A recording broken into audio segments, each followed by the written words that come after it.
Oh, here we go. Here we go. Here we go. Here we go. Here we go. Here we go. Here we go. Here we go. Oh, here we Here we go. go. Oh, here we go. Welcome back to the motherfucking podcast, guys. Hello, I'm Lacey, I'm Stephanie. and we have an extremely First of all, this is here we go. Oh, my bad. Lacey's brain's a little jumbled. We just had a very intense interview. One of our longest interviews and probably one of the biggest guests we've had on. Yeah. Have you ever heard of Richard Hart, founder of Hex and the new upcoming coin coming out, Pulsechain? Yeah. And for those of you that don't know anything that we just said, it's a cryptocurrency. And yeah. This shit runs deep. This was intense. This was a mind-boggling episode, but we wanted to have Richard on because he has literally changed thousands of lives financially through creating Hex. You know, he's a great leader in the crypto space. And I found out about Hex through my dad's friend who became a millionaire off Hex. And at the time, I didn't really know much about crypto or the language. It's literally so hard for me to understand. And I know a lot of our audience is probably in the same boat as me as far as like investing in cryptocurrencies. So I got involved with Hex. I was able to invest in Pulse early. And my dad's friend, Travis Peak, actually connected us and made this interview happen. And yes, I want to know what the fuck, how to do crypto. Like I want to know and understand the language. But I think one of the things that we really wanted to do with this interview is, yes, hear about all of Richard's successes and his whys and what's going on in his crypto world, but to really just know who he is as a human. Yeah. Because, you know, if you were to go to his YouTube channel, he streams all the time, or his Instagram, he lives such an extravagant lifestyle. It's like Gucci this, Dolce & Gabbana this, look at my Ferrari, my Bentley, my private jet. He bought the world's largest diamond. Who the fuck does that? Like, look at my billions of dollars. So poor. He grew up very poor. And so we get to hear about that story and how he even still has poor man's mentality in a lot of ways. And when you see him with all of these bells and whistles, I was telling you that it can take the human away from him. It like has this separation. It's like, oh man, like that. It's either like, oh, I hate that guy. Like he lives this lavish lifestyle, or it's like, damn, I want to be that guy. But I wanted to ask questions. We wanted to ask questions to understand like, hey, you're still a human. Like there's still like, we are the same. And we really got to see that side of Richard today. He brought his vulnerability, which I'm really thankful for. Yeah. We got him to open up just a little bit, but the interview is so long and we weren't able to ask him everything we wanted to ask. So we definitely want to have him back on. But before we keep going, can you tell our listeners what is Hex? Hex? Yeah, tell them, because some of them are not gonna know. Okay, well, Hex is a crypto coin. It's on the Ethereum blockchain. How is it different from Bitcoin and all that? How is it different? I know he coded it differently. I mean, I don't know if it's even much like you can different. put it, isn't it where like you put it in an account and you don't touch it or something? We didn't get to talk about this in the interview, but that's called staking. Okay. And you kind of get rewarded by staking, and it's like, that's a whole nother can of worms. But Hex is a cryptocurrency. And I think that one of the biggest differences is Richard, him being like this leader and for the community has such a strong impact. And it really, even though Hex is down right now, the whole market is down, it's pretty steady because people aren't like trading all the time and like manipulating the market. It's been a pretty steady grow. Hex, it's been around for 2.5 years. It 10,000x'd itself, or it multiplied itself 10,000 times. So if you were to invest $1 into it, like around 2 years ago, you would have $10,000, which is fucking crazy. Like for a coin to do that so quickly. So statistically, has been one of the best performing coins in the time that it's been around. Okay, that was beautiful. Thank you. Okay. But this was very interesting. He's a very interesting person. And we're not going to keep this intro long because that was the longest interview we've ever had with somebody. So And if you want to get to know a little bit about crypto, what the fuck that is, but also about a billionaire, but who that billionaire really is, this is a great episode. yeah, like me personally, if I'm going to invest in something like that, I want to know who I'm investing in, or like who's the creator. I want to like them, Right. you know, or connect in some way. And I was able to do that more with him today. So yeah, you guys just let's tune in and see what you think. Here's Richard. Oh, here we go. Bye. Hello, everybody. Richard Hart here with a beautiful Playboy model and her friend. We got two for the price of one. What's going on? I'll let you run it from here. How cute. Hello. Yes, the Playboy model's name is Lacey. And her friend and photographer of the Playboy model is Stephanie. And this is, here we go. Hi, Richard. You're looking quite dapper Hey. today. Yeah, you look Thank great. you. Damn. Trying. I'm sweating my butt off for you guys. It's hot in here. A lot of lights, you know. We love to see it. You guys have got a professional looking setup there with your Shure SM5B mics and such. Oh, Nice. you have the same ones. Yeah. We all copied Joe Rogan. We're like, hey, Joe Rogan did good with these, so let's run with it. Do you listen to his podcast a lot? I used to listen to it more, but then he just says all the same stuff constantly, and then you're like, I learned this guy. Like, I could do Joe Rogan now. He doesn't need to be there. I could just do him. So if you like apes, saltwater tank, weed, MMA, keto diet, you know, you're just like, yeah, I got it, man. And shooting things with arrows and elk meat. We're good. I got Joe Rogan figured out, you know? Yeah. He has to have like a really good guest. Like he recently had this dude, Majid Nawaz, on there, who his name sucked, so I just never wanted to listen to him. So like Sam Harris is like a smart like science dude, brain science guy. Yeah. And then you know he like teamed up with him to like try and improve Islam or whatever. And I was just like, Majid Nawaz, his name is too weird. That sucks. So never read a book by its cover. Guy's actually really cool, smart dude, right? So he had an interview with him, and they went over like how the government's trying to control our money, and your money won't even be able to buy food unless the government approves it. Like you can buy this food and not that food. Oh, wow. Just like crazy, real. Yeah, people don't realize that like central bank digital currencies are coming to take the little bit of freedom you have left away from you. Wow. So Okay. your money won't be money anymore. Like for instance, in Canada, the truckers tried to perform a peaceful protest, and people that tried to buy them like lunch had their accounts frozen. So like. And that's Canada. That's not like an authoritarian regime, usually. It's just wild. Like, things are going wow. crazy out there. Okay. Well, speaking So of Majid Nawaz, I would love to have a live stream with, if you ever see the dude. Okay. I'll see him. Well, speaking of crypto, before we start talking about things like that, can you dumb it down for us? Yes. And then after Yeah, I that, can maybe if you dumb want, it down sure. one more time. We need to Yeah, I can do that. to preface this, we would love to talk about crypto, what you're doing, the launch of sure. Pulse coming up, but we also really want to get to know you. All right. Weird. Yes. Fine. On a high level, I don't know why anyone cares Dumb about me, it but okay. down. I'll do it. Well, what do you guys want to know? What do you want to talk about? I'll talk about anything. I like Okay. talking. So, What is it? What is crypto on a dumb scale? and what is the Oh, sure. importance of it going into the future? Yeah. So basically, everyone sacrifices all of the time of their life for pieces of paper with dead people on them. And they never really think about why they do that. And so everyone's life is chasing the Benjamins. For you foreign viewers, a Benjamin is Benjamin Franklin. He's on the $100 bill. I think he's on the 100. Might be on the 50. I can't remember. I think it's 100. And so it's odd that the purchasing power of your money keeps being stolen from you every year. So if you saved $100 20 years ago, now you've maybe got half left because it's Yeah. worth nothing. You can't buy anything with it. And so why could you buy a cheeseburger for 10 or 20 cents way back when from McDonald's, and now it's $1.20, $1.30? Why is it 10 times more expensive? Because they keep printing the money out of thin air like a joke.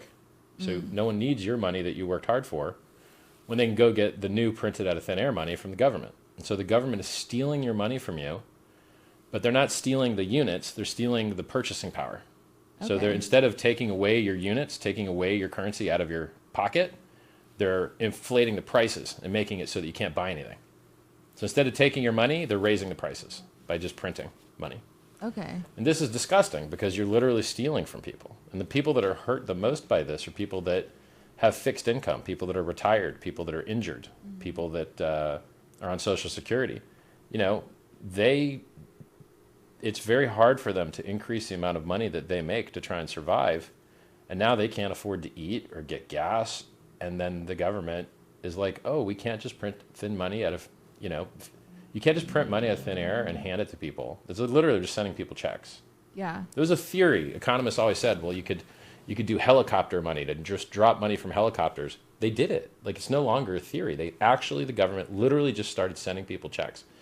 And the unfortunate problem is it turns everyone into a slave to the government.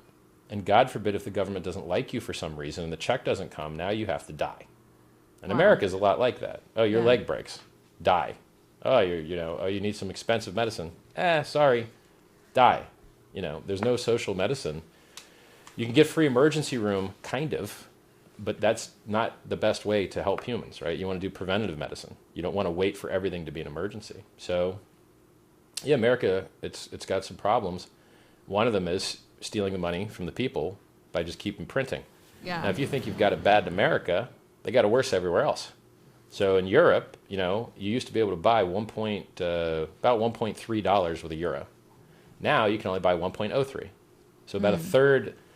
So basically, if you're an American, you got like a 40% free extra bonus money to go buy stuff in Europe now, because your currency is 40% stronger.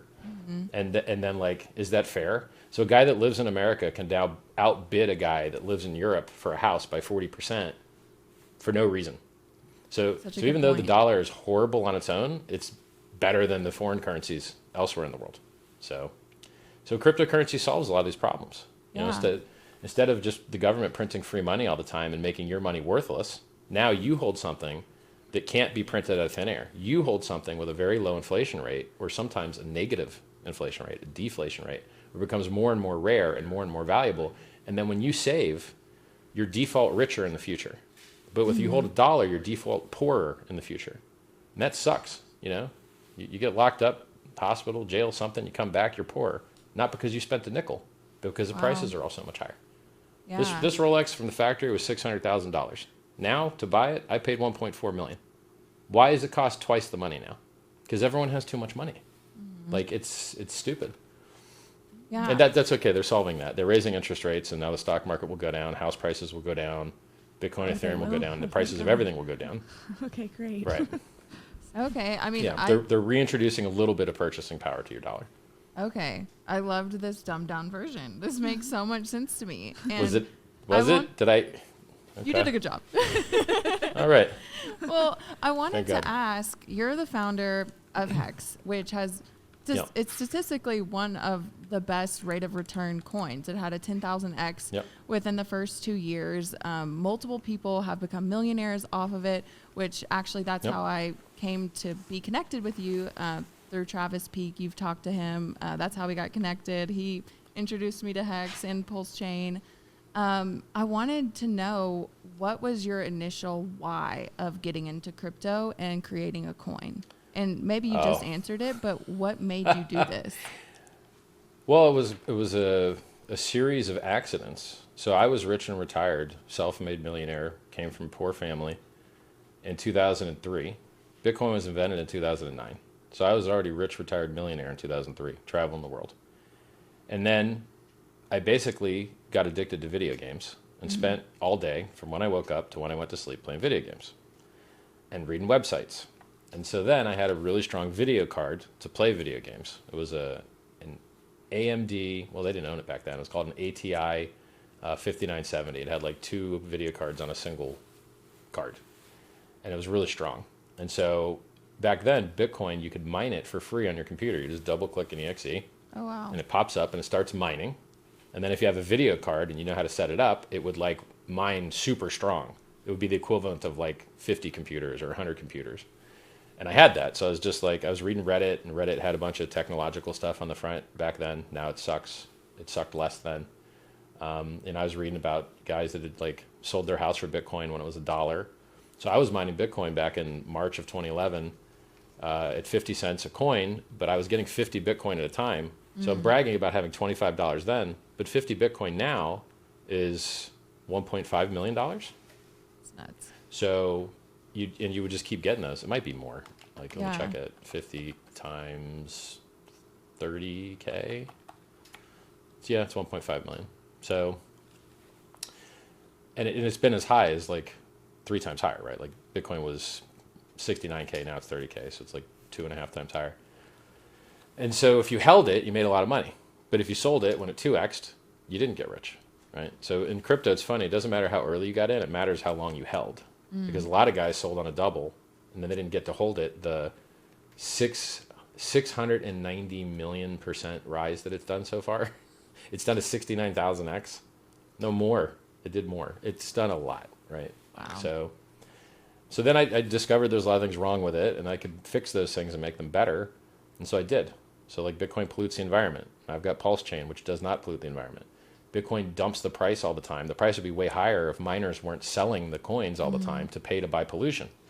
And my new coin, Pulsechain, you don't have to sell coins to buy pollution. It's proof of stake. There's no proof of work. So you don't have to blow up the environment to run the consensus network. Yeah, can you explain the pollution and like the environmental aspects of that? Yeah. So there's this thing called social sexual signaling theory, which basically means, how do you trust that someone's statement is true? So girls look for resources and guys look for reproduction, basically. So how do you know that Richard Hart is actually powerful and could help you if he wanted to? He displays gaudy things that are hard to acquire that prove that he has resources. So if I can afford a $2 million watch, imagine what I could do for you if I liked you. And so other animals like moose do it with big antlers, birds do it with colorful feathers and grooming the area when they're presenting themselves. Yeah. Fish do that. Exactly. Peacocks, great example. So it's wasteful, it's useless, and because it's wasteful and useless, you know that they have extra resources. And so what Bitcoin does is it destroys the environment and wastes tons of electricity doing stupid math problems that are totally useless in order to prove that the statement that was made was true. Because if you wasted so much energy to make that statement, it made it so that you couldn't make a different statement. And so it gives you security that what someone said happened really happened. And then as each new block is mined, that security gets more and more secure until after 6 blocks, which on average happens about an hour. You know, there's one every 10 minutes on average. And they vary, right? You can wait 3 hours for a block sometimes. It lets you have a certainty about the proof and the reality that you can't get from just trusting people. You know, your bank says that you got money, and then you go to spend it, and they say no. Yeah. Your bank says that you got money, and then they take it out of your account. And you're like, hey, where'd my money go? It was a chargeback. You know, we took the money back out. So in normal finance, you don't actually have your money. You just hope that you do. And sometimes they take it back. But in crypto, when you wait 6 confirmations in Bitcoin, that money is yours, and no one can take it back, period. That's it. Yeah. Ethereum's similar, but it's much faster. You only have to wait maybe 15 minutes.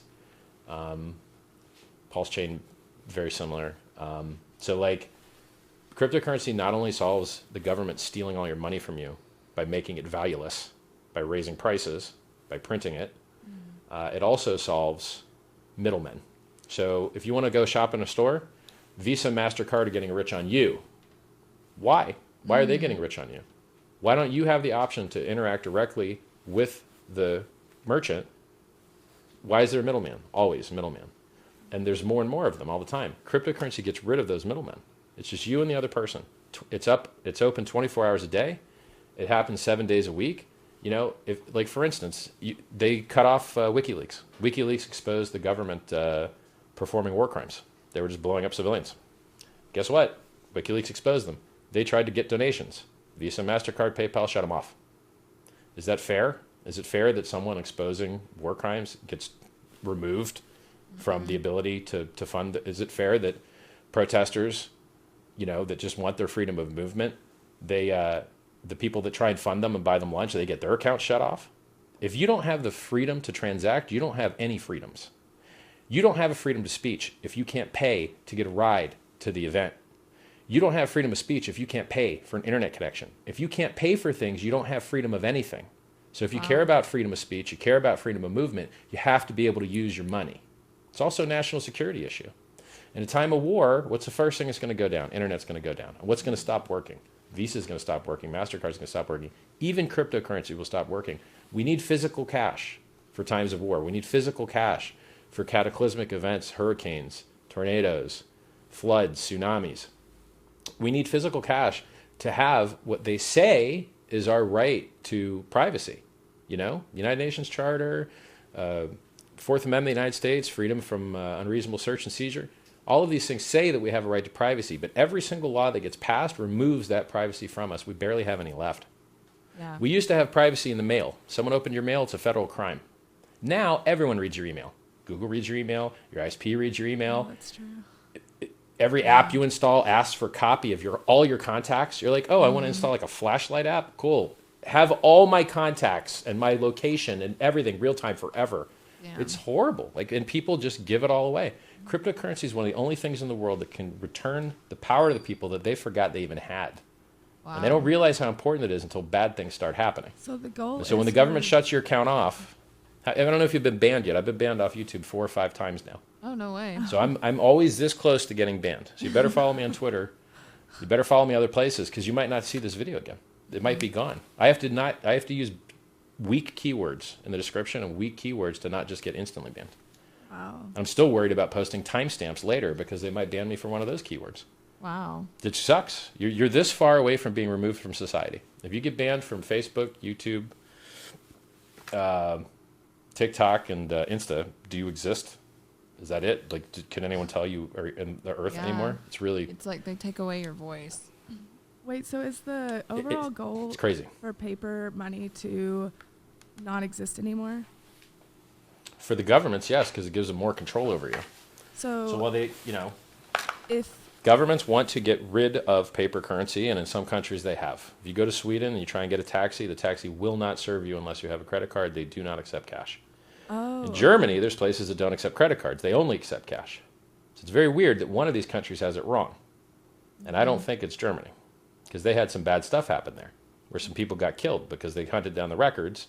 And in World War II, the Stasi would come and kill certain people because they knew how to find you. And they learned that sometimes the government's not your friend. It was illegal. Anne Frank hiding from the Nazis in the Netherlands? It was illegal to hide her. So the people that did the morally right thing were breaking the law. Mm-hmm. Sometimes what is legal and what is moral is the opposite. Sometimes bad governments get into power, and you want them to have less control when they do that. So this cancel culture of removing everyone's... When I grew up, people were fighting for Nazis to be able to march on the streets. And the saying was that I don't agree with what you're saying, but I defend your right to say it. And somehow it disappeared, like it never happened. So as I've aged, now the world thinks it's hilarious to remove everyone's voice. Wait till the wrong government gets in control and then see how they feel about having no voice again. Wow. It's not the right way to... You're supposed to convince people of things, not starve them of information to try and make decisions. It doesn't make sense. Yeah. Elon Musk and I are of the same opinion on this. Okay. One thing that I really appreciate about you, when people were saying you should invest in Hex, and I watched one interview, and I don't know what it was about you, but you have a very grounded confidence. You're intelligent. You're straight to the point.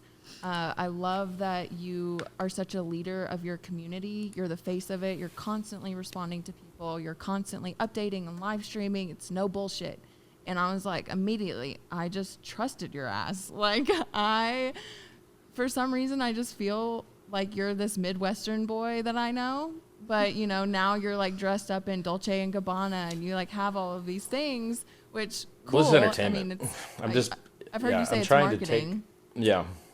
Well, it works. No one cares. I wrote free self-help books to save everybody's life. Barely anyone reads them. I was telling everyone, to buy Bitcoin back when it was $3,000-$4,000. I called the $20,000 Christmas. I called the top on the day then. I called the top on the day of the cycle 4 years later. It's not enough. You have to punch so hard. So to punch through the noise that everyone's presented with and to get the algorithm to notice you and even give people the chance to even try clicking a thumbnail to hear you, you've got to do everything. Boobs, keywords, bright colors, stupid facial expressions, hashtags. Yeah, and so the reason I cover myself with all these brands Diddy's be working. is because they've already... Yeah, like exactly. Titties work great. Like, so and they used to even work better, but like the algo decided to like make stupid faces work better these days. I hope that changes because I'm tired of looking at stupid YouTube face thumbnails, man. Every single thumbnail, like, please God, Dude, man. YouTube thumbnails are the worst. That's why I told the Lacey, worst. I'm like, we're not doing this type of thumbnails ever. So we want to talk about Pulse and Sure. I know that launch is coming soon. Can you speak on why you wanted to not only create a new coin, but a new blockchain, and the benefits of that? So, when I was creating Hex, the issue is how do you get the most efficiency? I don't want excess selling going on for inefficiency. I want best price performance. And I want all of the energy, all the economic energy to go into raising the price. I want to have the world's best performing asset. And it worked out. It worked. The design worked. So part of the reason that design worked is because we were secure. Why were we secure? Because we launched on a secure network. Ethereum was a secure network. What is the downside to that? Also, there was other upsides. Easy to get into a stable coin. You don't have to go through a middleman. It's all in the same chain. Easy to trade. No AML, no KYC, no sign up. You can trade back and forth to stable and Hex, back and forth all you want. No middlemen. Get rid of all the middlemen. Make it more efficient. The only downside to that method was that because the network was so good and offered it so much, it became so popular that it became very expensive to transact. And so people were paying $1,600 to end a Hex stake. And they're having to pay $50 to $60 to $70 to buy in. I don't like having a $50, $60, $70 penalty to on-ramp a new user. It's not fair. I mean, if you want to put in 50, now you've got to put in 120 to get 50. Yeah. It sucks. And the only way that I could get that cost down for my users is to fork the network and have a new network, new capacity, higher throughput, and less users to start. Because the new thing will always have less users than the old thing that's been around for 6 years. And so that's what I did. So Pulsechain's been on testnet now, and it will reduce the cost to bring new users in. It will reduce the cost to swap coins. It will give you the world's largest free airdrop. You get a copy of every single coin on the Ethereum network on this network for free. No sign up, nothing. It just works. You click one button, you switch networks, there's your coins. How did you It's do beautiful. that? People love free money. When you refer to Well, the world's we're still largest, doing it, Oh, yeah, when you refer to the world's Yeah. largest airdrop, I hear that in a lot of your Yeah. streams. Does that just mean the coins in your Ethereum wallet will be copied over to your Pulsechain Yes. wallet? That's so Yep. cool. Is that just That's in the what it means. coding? Like, how the fuck did you do that? Well, yeah, it's that is not answerable in a simple way. Okay. So it would be like you wanted to make a copy of a car, and you're like, well, what part do we try and build first? The doors, I guess. Let's go build some doors. You got to copy all of the parts, and there's a lot of moving parts. You've got the servers, you've got the front ends, you've got the contract code. There is a lot of stuff that goes into it, which is why it's taken, over a year now to get close, and we're close. But it still is not ready yet. There's still some things that we want to fix before we go to mainnet. For me, with Hex, we've had 100% uptime, flawless operation for years, while other people have lost billions of dollars. That's because we care about security more than they do. And I'm not willing to go to market with any kind of risk that anyone lose anything. I'm not going to market and let people lose. Yeah. We care about security greatly, because if you don't have security, what do you got? You got nothing, in my opinion, Yeah. So we just need to tighten up some things. We're kind of doing our internal security audit now, and we find some stuff we got to fix, and we got to fix it. It just has to be fixed. So, and we've got the plan to do it, and we've got the manpower to do it. I think I got like 14 devs now. I got a lot of devs, and these guys are making top dollar, stupid money. Yeah. Wow. Yeah. You care I would like to believe that you care so much. Like, you always, like, everything that you do just shows that you care. I mean, even the Pulsechain sacrifice, wasn't that like for every dollar you got 10,000 points? Like, was that just what was that? The Pulsechain sacrifice, you could give money to charity and get free coins. Okay. Or you could give money to an address for a political statement and get free coins. So we raised $27 million for charity. Okay. Medical research. And then I think there was like 600 million total that came in for Pulsechain before the sacrifice volume phase ended. And then there was like $1 billion on Pulse X. It's like 1.6 billion total. That's crazy. But if you assume if you don't count the hex, there was like maybe 660 million stable coins between the two in the end. Wow. It's a lot of economic energy for sure. Yeah. And so Pulsechain was to sacrifice for freedom of speech. Everyone's getting canceled out there. It's not good. You know, there's this old saying, you know, when they came for this person, I didn't say anything because I wasn't that person. When they came for these people, I didn't say anything because I wasn't one of them. When they came for those people, I didn't say anything because I wasn't one of them. And then when they came for me, there was no one left to say anything for me. That's the saying, right? It's kind of what happened to the Jews in World War II. So, yeah, like, if you don't start standing up and fixing things that are going wrong, they're not going to get better. I want freedom of speech to return. I want privacy to return. I want people's savings to have value. I want people to become richer while they sleep. Yeah. And the government's not doing that for you. They're doing the opposite of that. So we have to make the world better. And did you like Elon Musk buying Twitter? Well, he didn't buy it. Oh. He didn't buy it. Okay. He offered to buy it, and then he has a penalty that it will cost him, I believe, $1 billion to not buy it. But if he doesn't follow through, it just cost him $1 billion. So basically, he paid $1 billion for a call option to buy it at a strike price of like either $45 or $54 or something like that. Wow. So basically, he said, "Look, I've got the funding. I'll buy you, but we got to figure out some things. Like right now, he's arguing about all the fake users. Twitter has tons of fake users, and if that's the case, then it should have a lower valuation, and then he should get a better deal. That seems fair, you know. If you said you had this many users, but you really got a lot less, you are worth less, and therefore he should pay less." So Elon Musk, he's an interesting guy. He morally and ethically cares about people, but he also plays the game. Yeah. I mean, you So, have to. you know, You play the game. You play it really Yeah. well. He plays it harder than me, though. Okay. So I'll give you an example. His all-time high for Dogecoin was when he went and shilled it on Saturday Night Live. Yep. And then it's dropped 80% since then. Wow. He bought Bitcoin secretly, bought like $1 billion of it secretly, then said it was great and had Tesla accepted for cars, then he sold it. He said he wasn't going to sell any of the coins he got, but then he sold the coins he didn't get from other people. He sold the coins that he had already bought himself and said he was testing liquidity. He sold like 600 million worth, dumped the price. So he bought it, said it was good, secretly dumped it, and then said it sucked and Tesla wouldn't accept it anymore because it pollutes the environment. He's a rocket scientist. I think he went to MIT. Wow. Bro, you knew Bitcoin polluted the environment. You know Dogecoin pollutes the environment. You know these are proof of work networks, which is proof of waste, by the way. He knew that. So he bought it, pumped it, dumped it, and then savaged it afterwards to get the price back down. You're like, bro, this is pure disgusting trader stuff. You never see me do that. You're never going to see me scaring you like, hey guys, I might have found a bug, right? And then like, why would you troll? It's irresponsible. Like that's the reason securities laws exist, is to get people to not try and manipulate the market like that. So, It is crazy. you know, when and you he's have- done other things. Like he's is- made a lot of forward-looking statements that you're not allowed to make as a director of a public company, that you're just not allowed to do. Now, that's not to say the SEC has been totally fair with him, but he has made some errors. Even on the Twitter thing, he bought a bunch of Twitter, and when you buy more than 10% of a company that's public, you have to declare what your intentions are to warn everybody else.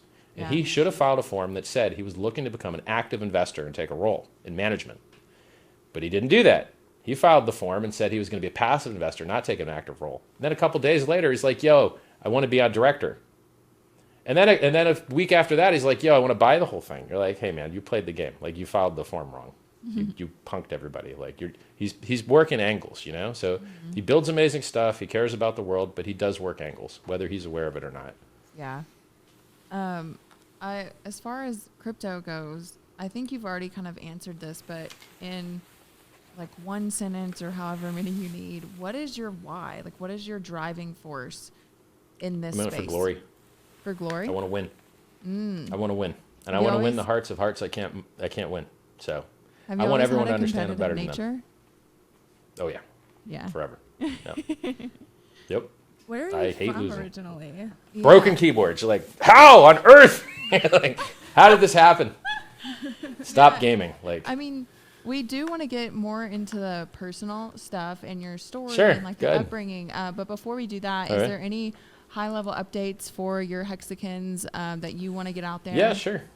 I mean, like, it's under audit. Stuff has been found.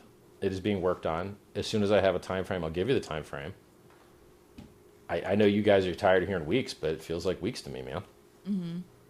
So like I'm not willing to launch early to leave bugs that only we know about, that you're just hoping like, hey, I hope no one else finds it. I don't like that. You know what I mean? Even if they're bugs that just pause the network. So like if a bug pauses the network, people can just wait. So what, right?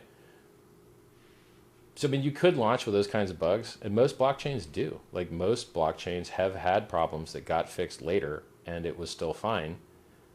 But if it just takes like a couple weeks to fix them anyway, I'd rather just fix them, you know, Yeah. than worry that someone's going to pause the network. And you can't. So like you could make a lot of money on forcing a pause on a network if you could short it, or if people are going to get liquidated by having margin positions they couldn't close. But with this network, you're not going to have those properties, and therefore there's no real incentive to just like cause it to pause. But I'd rather just, I love this 100% uptime, perfect, flawless operation bragging. I'd like to continue to do that with all my products. So I would like Pulsechain to launch with all of our security concerns solved and Right. not have to do any. So like it's called security by obscurity. I prefer not to rely on people being unaware of a bug. I just prefer that everyone could know about it and know they can't do anything. Like That's it's amazing. fixed, you know? Yeah. Yeah. How do you feel about things like NFTs in the metaverse? I know that you're Scam. somebody that Going to zero. Going to zero. It's trash. Why do you think that? Yeah. Well, I mean, if I told you that I had a bridge for sale in Brooklyn, would you buy it for me? Would you buy the Brooklyn Bridge for me? No, it'd be stupid because I don't have the Brooklyn Bridge, do I? Because you know I don't have it because the government owns it. Probably. Assuming the government owns it. It's a critical piece of infrastructure up there. You know, and then I said, well, what if I wanted to sell you a link, not even the picture. You don't even get the picture. I'm going to sell you a link to a pixelated picture of a monkey. $1 million. Good deal? Oh, and by the way, there's like 5,000 more nearly identical to it. Yeah. Good deal? You could buy a house or you could buy a link to a pixelated monkey picture. Yeah. This, I mean, like the fact that I have to explain that, like Right. it's wild. Like how are we in this world where I have to explain that you will get scammed and lose all your money. Don't waste your money. Buy exactly the right thing. Most things go to zero. Most things are not good investments. Mm-hmm. So, you know, if you're selling NFTs, you're getting rich selling people electrons. Congratulations. If you're buying NFTs, you're probably going to lose all your money. And if you don't, I'm not sure that's a better world. Yeah. I don't know that it's a better world if links to monkey pictures are worth $1 million. I don't think it is. I Now, love this. Right. I mean, Thank you. Yeah. I feel the same. yeah. as far as like But- just investing. But I don't want to alienate those guys because they're getting free copies of all those pictures on the new Yeah. chain. So it's like I have this dichotomy where I want to tell you what you're buying sucks, but I also want you to, if you're going to have to do the suck anyway and you can't take my advice, do the suck over here for a better deal. You know? Yeah. What about land in the metaverse? Even stupider. Yeah. So basically, as a person that has been addicted to games, I understand which game mechanics have lasting value and which do not. If you look at the game mechanic of Hex, the basic proposition is if you delay gratification, you can have more in the future instead of more now. So you're going to have less now, you're going to have more in the future. You know what else operates that way? All of personal development, all of bodybuilding, all of education, all of relationships. You put in effort now, you have less now, you have more in the future. And so it's a good, wholesome, honest, proven to work forever system. Games, people get bored of them and they stop playing them. Almost all of them. Very, very, very few games have withstood the test of time. Really, the only two I can think of are like Counter-Strike and Team Fortress. StarCraft 1 is dead. Warcraft 1 is dead. Like, so you just, if you're getting into a game mechanic thing that is similar to an actual game, people are going to get bored of it. They are going to stop playing. The price is going to die. And so if that's land-based, like we've had land in other games. Like how's land in Lindenville going? Or like Second Life. Have you ever heard of Second Life? No. Yeah, they used to sell land there, right? Well, those people probably got wrecked, you know? And then, so any type of game thing, there's default alive and default dead. If you're holding normal fiat currency the government printed, you're default dead. You're getting poorer every day, averaged over time. Sometimes it'll go up because they stop printing money for a minute, like when they raise rates. If you are a startup and you've got expenses, and the expenses are higher than your income, you get a runway, you hit the end of the runway without getting new money, and you die. You got to take off before the end of the runway. And so this idea of default live or default dead, it's useful for startup investing, and it's useful for understanding your cryptocurrency investment. If you go to sleep or go into a coma and wake up 10 years later, are you going to be richer now? Or did you have to be watching the charts and wait for the right moment to sell before everyone else, before it goes to zero? I don't like those type of net negative games. I don't like net negative games. I like games where if you screw up, you get richer. If you fell asleep on your Bitcoin bag and waited 10 years, you went up from $1 or a penny to $69,000. If you went to sleep on your Hex bag, and you bought it any time less than 6 months ago, basically. I think the peak was about 6 months ago, the recent one. You're rich as hell. You're way up, massively up, right? It's up 250,000% as we speak. Wow. Maybe it's 200,000 from January 5th of 2020. So default alive, good product market fit, good walled garden, right? You see anyone copying the hex code? No, it's not open source. You're not allowed to copy it. Smart, well designed, right? Why does non-open source software kill all the other software? Because the walled garden allows you to add value here instead of diluting the value over all these other places. So the network's open source, but the actual contract code is not, which has saved us tons of people getting wrecked on fake copies, People still have tried to make fake copies. They've gone to zero. But they had to do it with their own code, which is harder and slower, and part of the reason why they went to zero, because the codes sucked. It's very easy to write code that loses all your money. I prefer the code that makes you rich instead of poor. I do too. As a young female just trying to navigate this crypto space, I want that one. When it came to the metaverse and everything, and I was hearing that people were spending like millions of dollars on land there, I was really confused and you're like, what happens when they turn the server off? Where's your land? Yeah, well, and it's I'm gone? like, why can't you that put that money into the community that you're in to build that real up land and make that more valuable? Like buy real land. Yeah, they sell exactly. real land. Like I never understood that. Makes sense. There's so much Now look, focus. I'll tell you that, but look, I will, if people are unwilling to take my advice to stop doing that, I will build something in that space. Like I bought the world's largest diamond. It's 555.55 carats. It matches the 5555 longest hex stake that you can make. That's the maximum length in days of a hex stake. And so it's like a tribute to the Hexagon community. And I'm going to turn that into an NFT. Wow. And if dum-dums want to overpay for it, go ahead.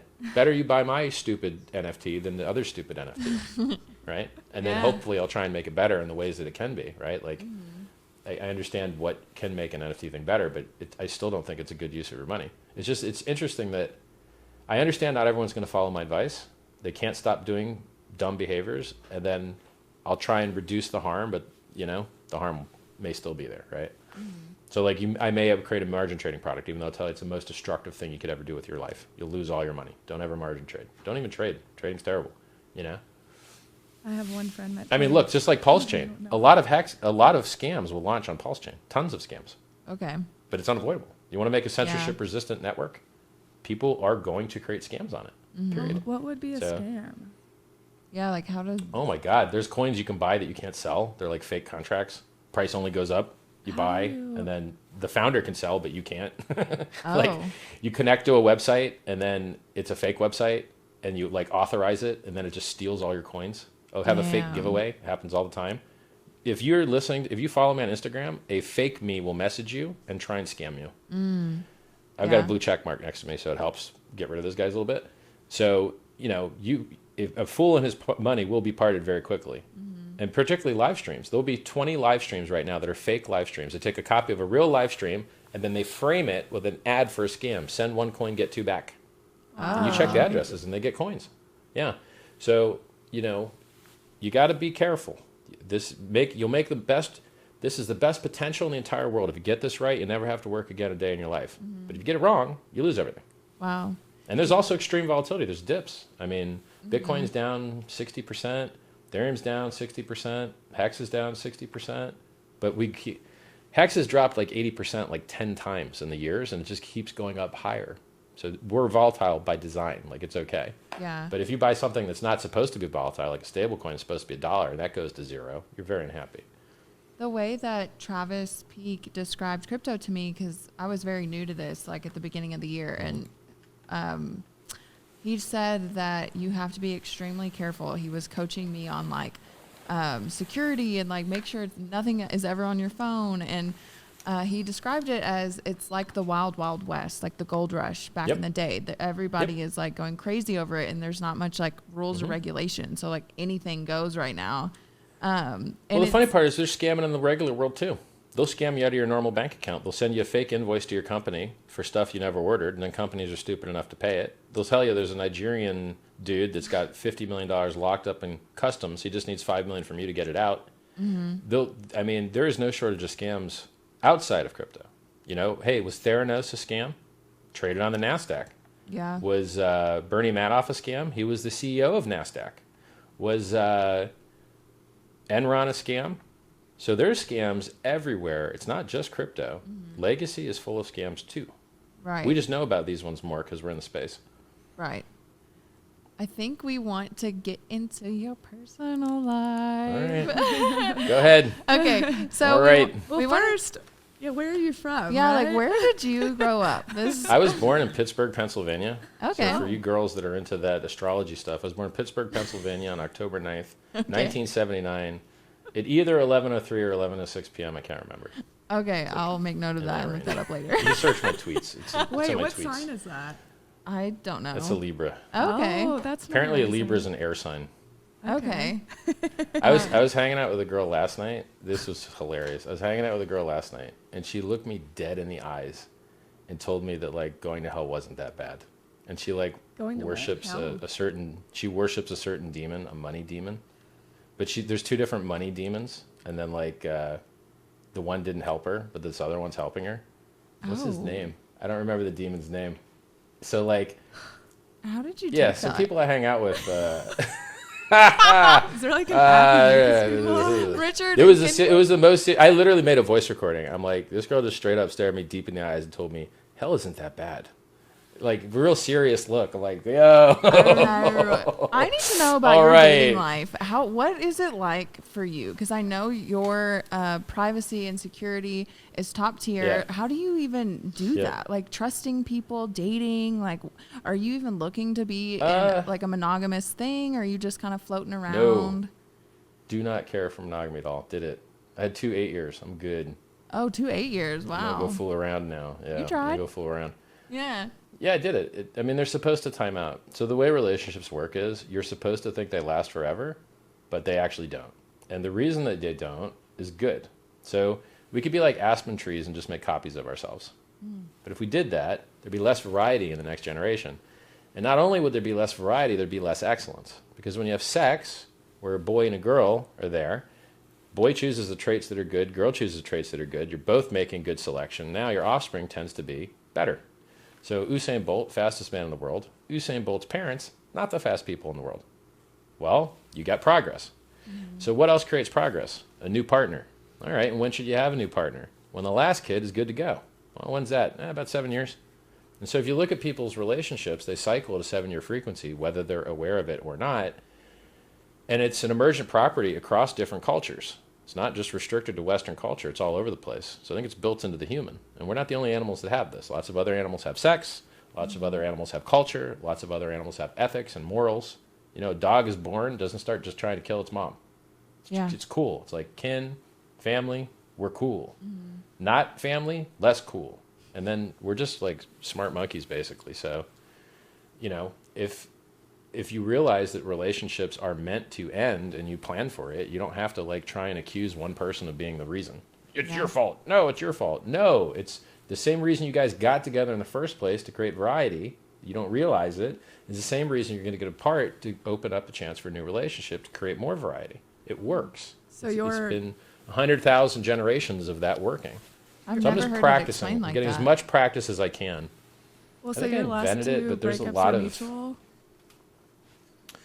Well, no, sometimes you can have people that truly suck. That is a thing.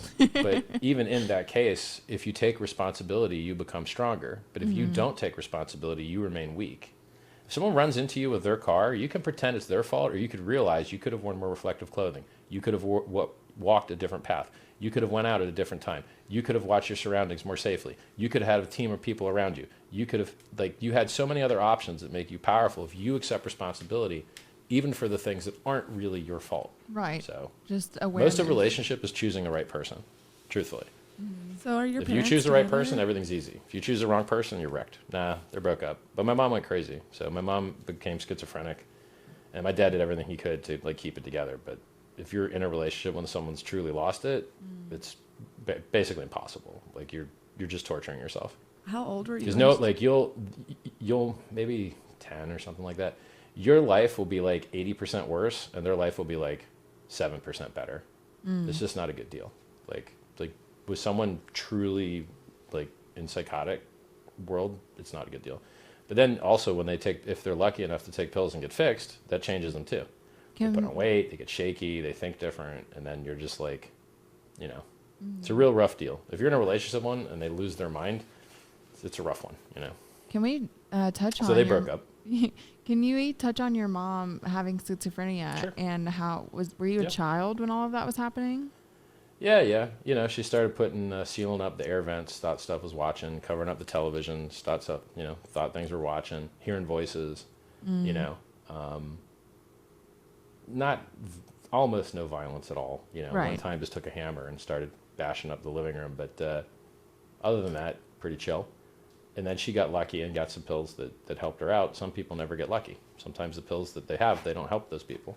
And you go on Wikipedia, you look up antipsychotics, you really don't have a lot of options. You've got old options, like they're called like tier ones, like lithium and Prozac, things like that. And then they've got these new like alternate ones, or like the level 2 ones, like, well, I only remember the brand names, but if I say them to you, they give away my location, so I can't. Okay. You can look up the tier 2s. Like, are y'all Yeah, close? I talk to my mom all the time. Oh, Yep. good. I talk Yeah. to my mom all the time. Oh, good. Okay. Talk to my dad all the time too, but there's just less to talk about. Like he wants to talk about sports and weather, and I'm just like, yeah. I don't really Okay. care about the sports so much, So How I talk did to my mom a you- little bit more. Like, what was the first sign of like schizophrenia? Because we have a friend that we found out had it, but she was experimenting with LSD, and which we Yeah. also Right. wanted to ask you about. Like, what's your view on psychedelics and everything like that? I think psychedelics suck. Oh, So okay, let's take a pothead. Potheads are really chill, really relaxed, and appear to have very low motivation. And the question is, were they that way before they became potheads or not? And I would be willing to state that most of them got more lazy after the weed. So if you realize that these drugs that change the way you feel about things, if you keep taking them, they perform lasting change. They change your behaviors, they change your habits, they change the way you think about things. And if that's what you want to become, like, so if you're bipolar and you're having like kind of episodes of depression or something, and then that stuff like takes the edge off and like it acts kind of like a mood stabilizer for you, if that works for you, then that's probably a win. But if you have that rare case where it triggers psychosis, that's not a win. And then which one you're using matters. And is this one I'm taking now different from the last one? And is there other stuff in there? And then are you going to do jail time for engaging in those things? Where do you live? And who are you associating with in those circles? And what stuff do they do? And then you're like, if you want to meet bipolar people, go to the strip club. They're working there. If you want to meet, there's paths that people have similar backgrounds and they end up doing similar stuff. And so like for me, I don't want to take psychedelics, scramble my brain, hope that it turns out better, but what if it doesn't? So if you're already poor and you lose all your money, you didn't really lose anything. Because we have bankruptcy law, right? Like you can just be like, start over again. It's like a free call option. But if you're really rich and you screw up, you lose a lot. Yeah. And so as you get richer, you have to be more careful how you invest. And as you become more intelligent, more effective, more powerful, more people rely on you, you need to take less risks. So I'm about to race a bunch of new race cars I bought. I bought a Lamborghini and a Bentley, and I got 2 Ferraris. I got some other car. I can't remember. I bought a bunch of cars because I'm showing them off for this like documentary they're making about Hex and me. And I I was searching. I'm like, where is there a racetrack that we can go where there's less walls to run into? Because if I run into sand, who cares? Oh, the car got sandy. I don't care. But if I run into a wall, oh, all the airbags pop and my face is burnt, right? So now, I don't like these things. Wear a helmet. You're going to get less burning, but you still get burns on your arms and stuff. It's not, I don't want to blow my cars into like a wall. And I've been racing on tracks before. And yes, if you push the car, you can lose it. And you're going to spin, and hopefully the spin stops before you hit something. So I choose to do things that are more safe where reasonable because I have so much good going for me and so many people rely on me. I'm not willing to experiment with drugs. Yeah. I like the way my brain works now.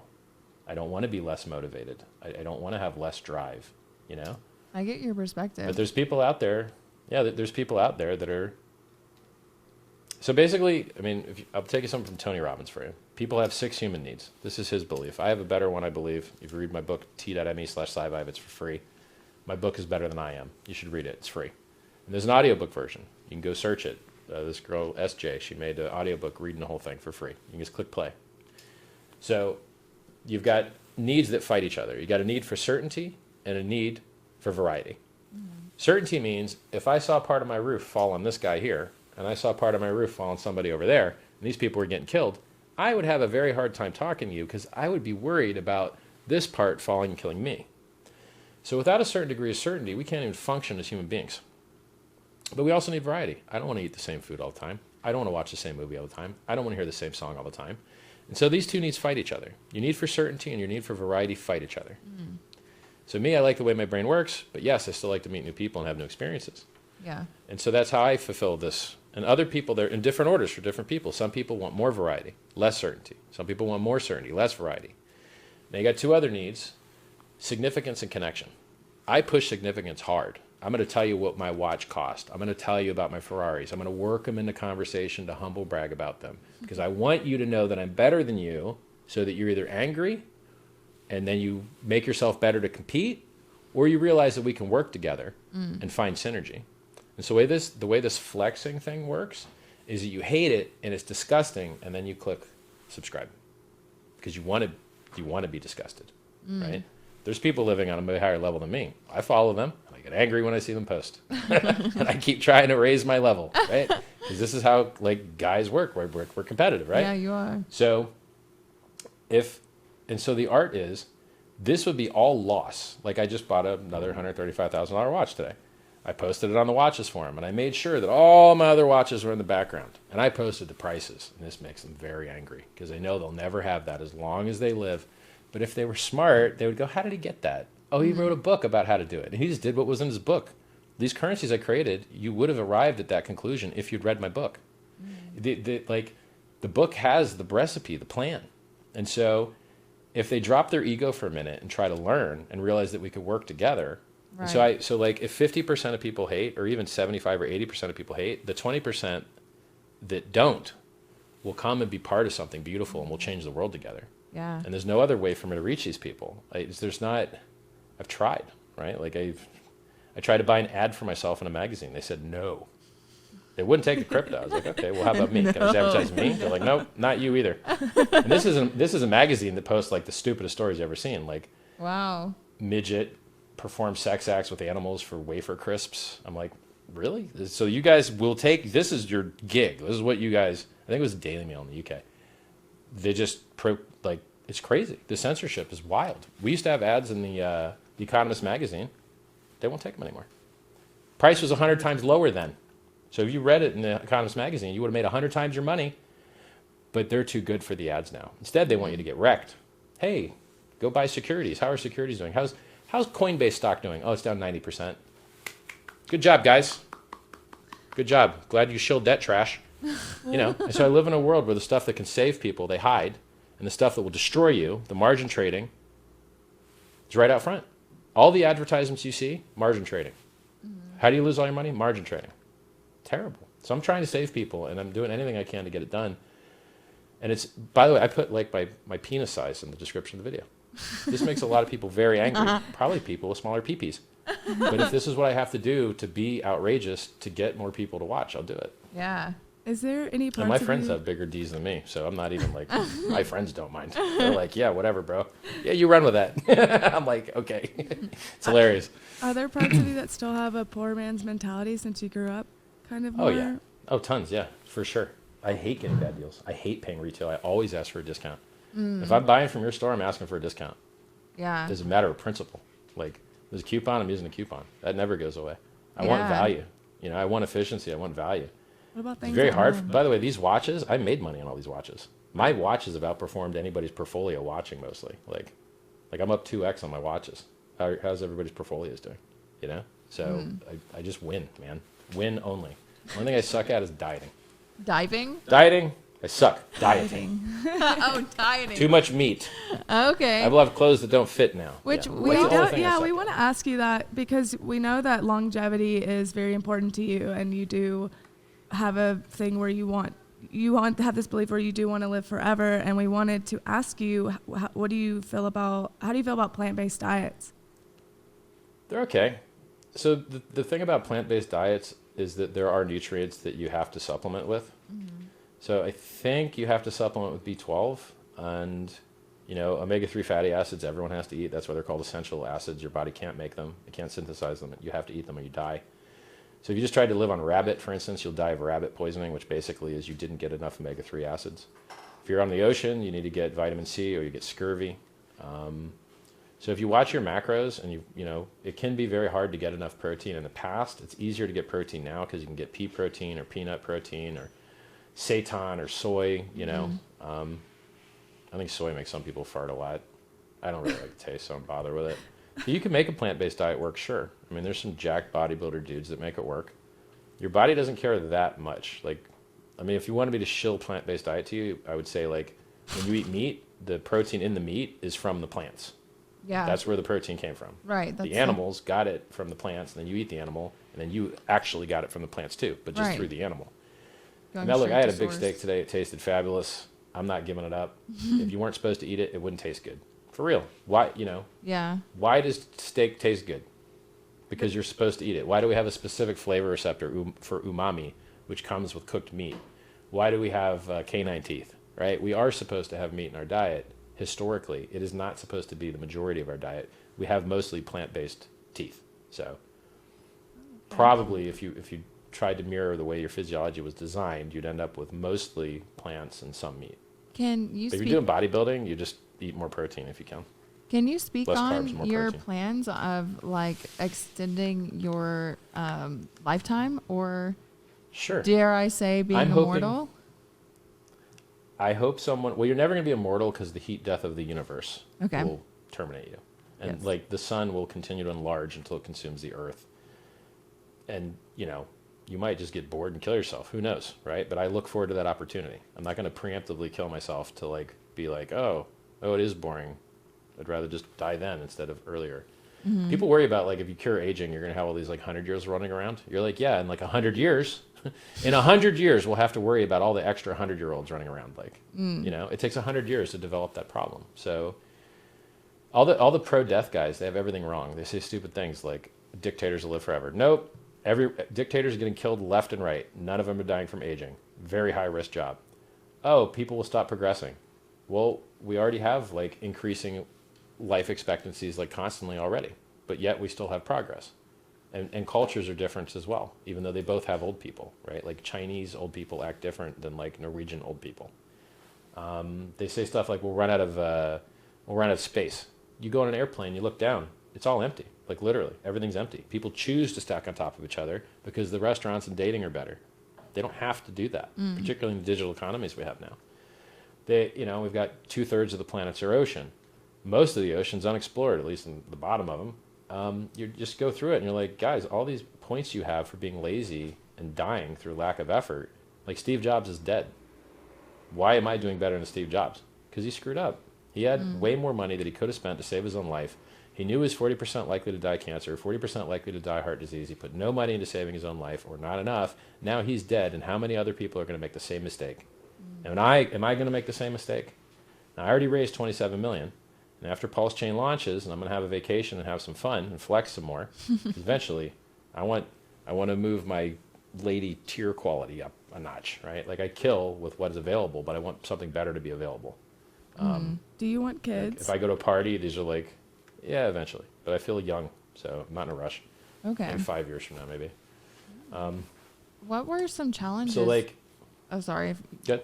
I was gonna ask, like, Well, what it's just like you got to put money in it. You got to throw money at it. If you Mm-hmm. want progress in medicine, if you're going to be a fat dude and you're not going to diet and you're not going to exercise, boy, you better hope that pill comes to save you. Yeah. And if you do diet and exercise, that doesn't help your offspring. But if you build technology, you know, you could cure a disease, it stays cured. Whoever cured polio, Jonas Salk, it stayed cured. You cure a lot of these problems people are having, Alzheimer's, Parkinson's, breast cancer, you know, you cure these things, they stay cured. Humanity's stronger for the rest of time. Even if it doesn't help you, if it helps your offspring or people you loved or at least humanity, you'd be a very happy person, I think. Much Yeah. more fulfilling than another Rolex, probably. Wow. I was going to ask, like, what are some challenges that you faced in your childhood, and were those any motivators to be what you are now? Yeah, like were you bullied? Like, Because you were smart. Well, I mean, I was like one of the few white dudes in like an all black school. So occasionally you can get your ass beat up. So it was funny. Like I went to my first school, what was it called? Edgewood Elementary. And I only lasted like maybe a week or two there. And they pulled me aside and gave me a test. And they're like, you're too smart. You got to go. Oh. It was awesome. People were fighting over me to have me in their group, like Wow. pulling me. I was like, man, this feels great. Being smart's cool. And so they put a gifted program over in Riverland Elementary. And you can look up the stats. There's no white people. So, but it went fine. It was fine. It didn't much. Only got, you know, punched in the face a little bit there, maybe once, maybe twice. No big deal. And then, but now, like, I speak black. So if I'm speaking with someone who's black, I speak black too, because I grew up probably in a shittier neighborhood than they did, which is funny. So I run into these guys on the internet that think they understand black culture when they didn't grow up in it. And I'm like, yo, man, just because your skin is black, it don't mean you actually know what's up. Like, you didn't live it. You did not live it. You didn't grow up in it. You didn't eat it, right? So, but they think I'm like, they call it code switching when you like switch the way that you speak based on who you're talking to. Yeah. But that's like actual natural how I grew up. oh, wow. So then my next school was the smartest school I ever went to. So I went to a program called MAGIS, Math Education for Gifted Secondary School Students, that was nearly impossible to get into. I was the last person to get in. Wow. Everyone else was a super omega genius, and I was like the last person dropped out, and then I was able to get in. And I was smart. Like I had gotten like third place in the county math test and the math competition. I was like, there's like 1 million people in the county. So I got in there, and then I was like an underachieving overachiever, getting B's, copying people's homework, you know. Everyone else was just killing it. I'm like, I don't really want to learn this stuff. But they taught us stuff that, in hindsight, I didn't realize how smart the program was. So this guy, Bert Kaufman, he was an MIT guy, he invented like a new math system where they would change everything. They were going to change the way education worked. You were going to learn logic before math. You were going to learn scheme programming, the most powerful programming language in the world, a dialect of Lisp. Still today, the most powerful programming language in the world, has probably affected how I think. Wow.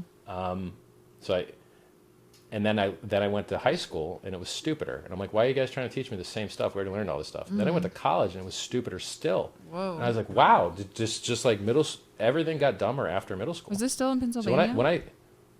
no, well, it's kind of like they made the curriculum, you could spread it. And so like it's in a few schools, you can look it up, like MEGSSS curriculum.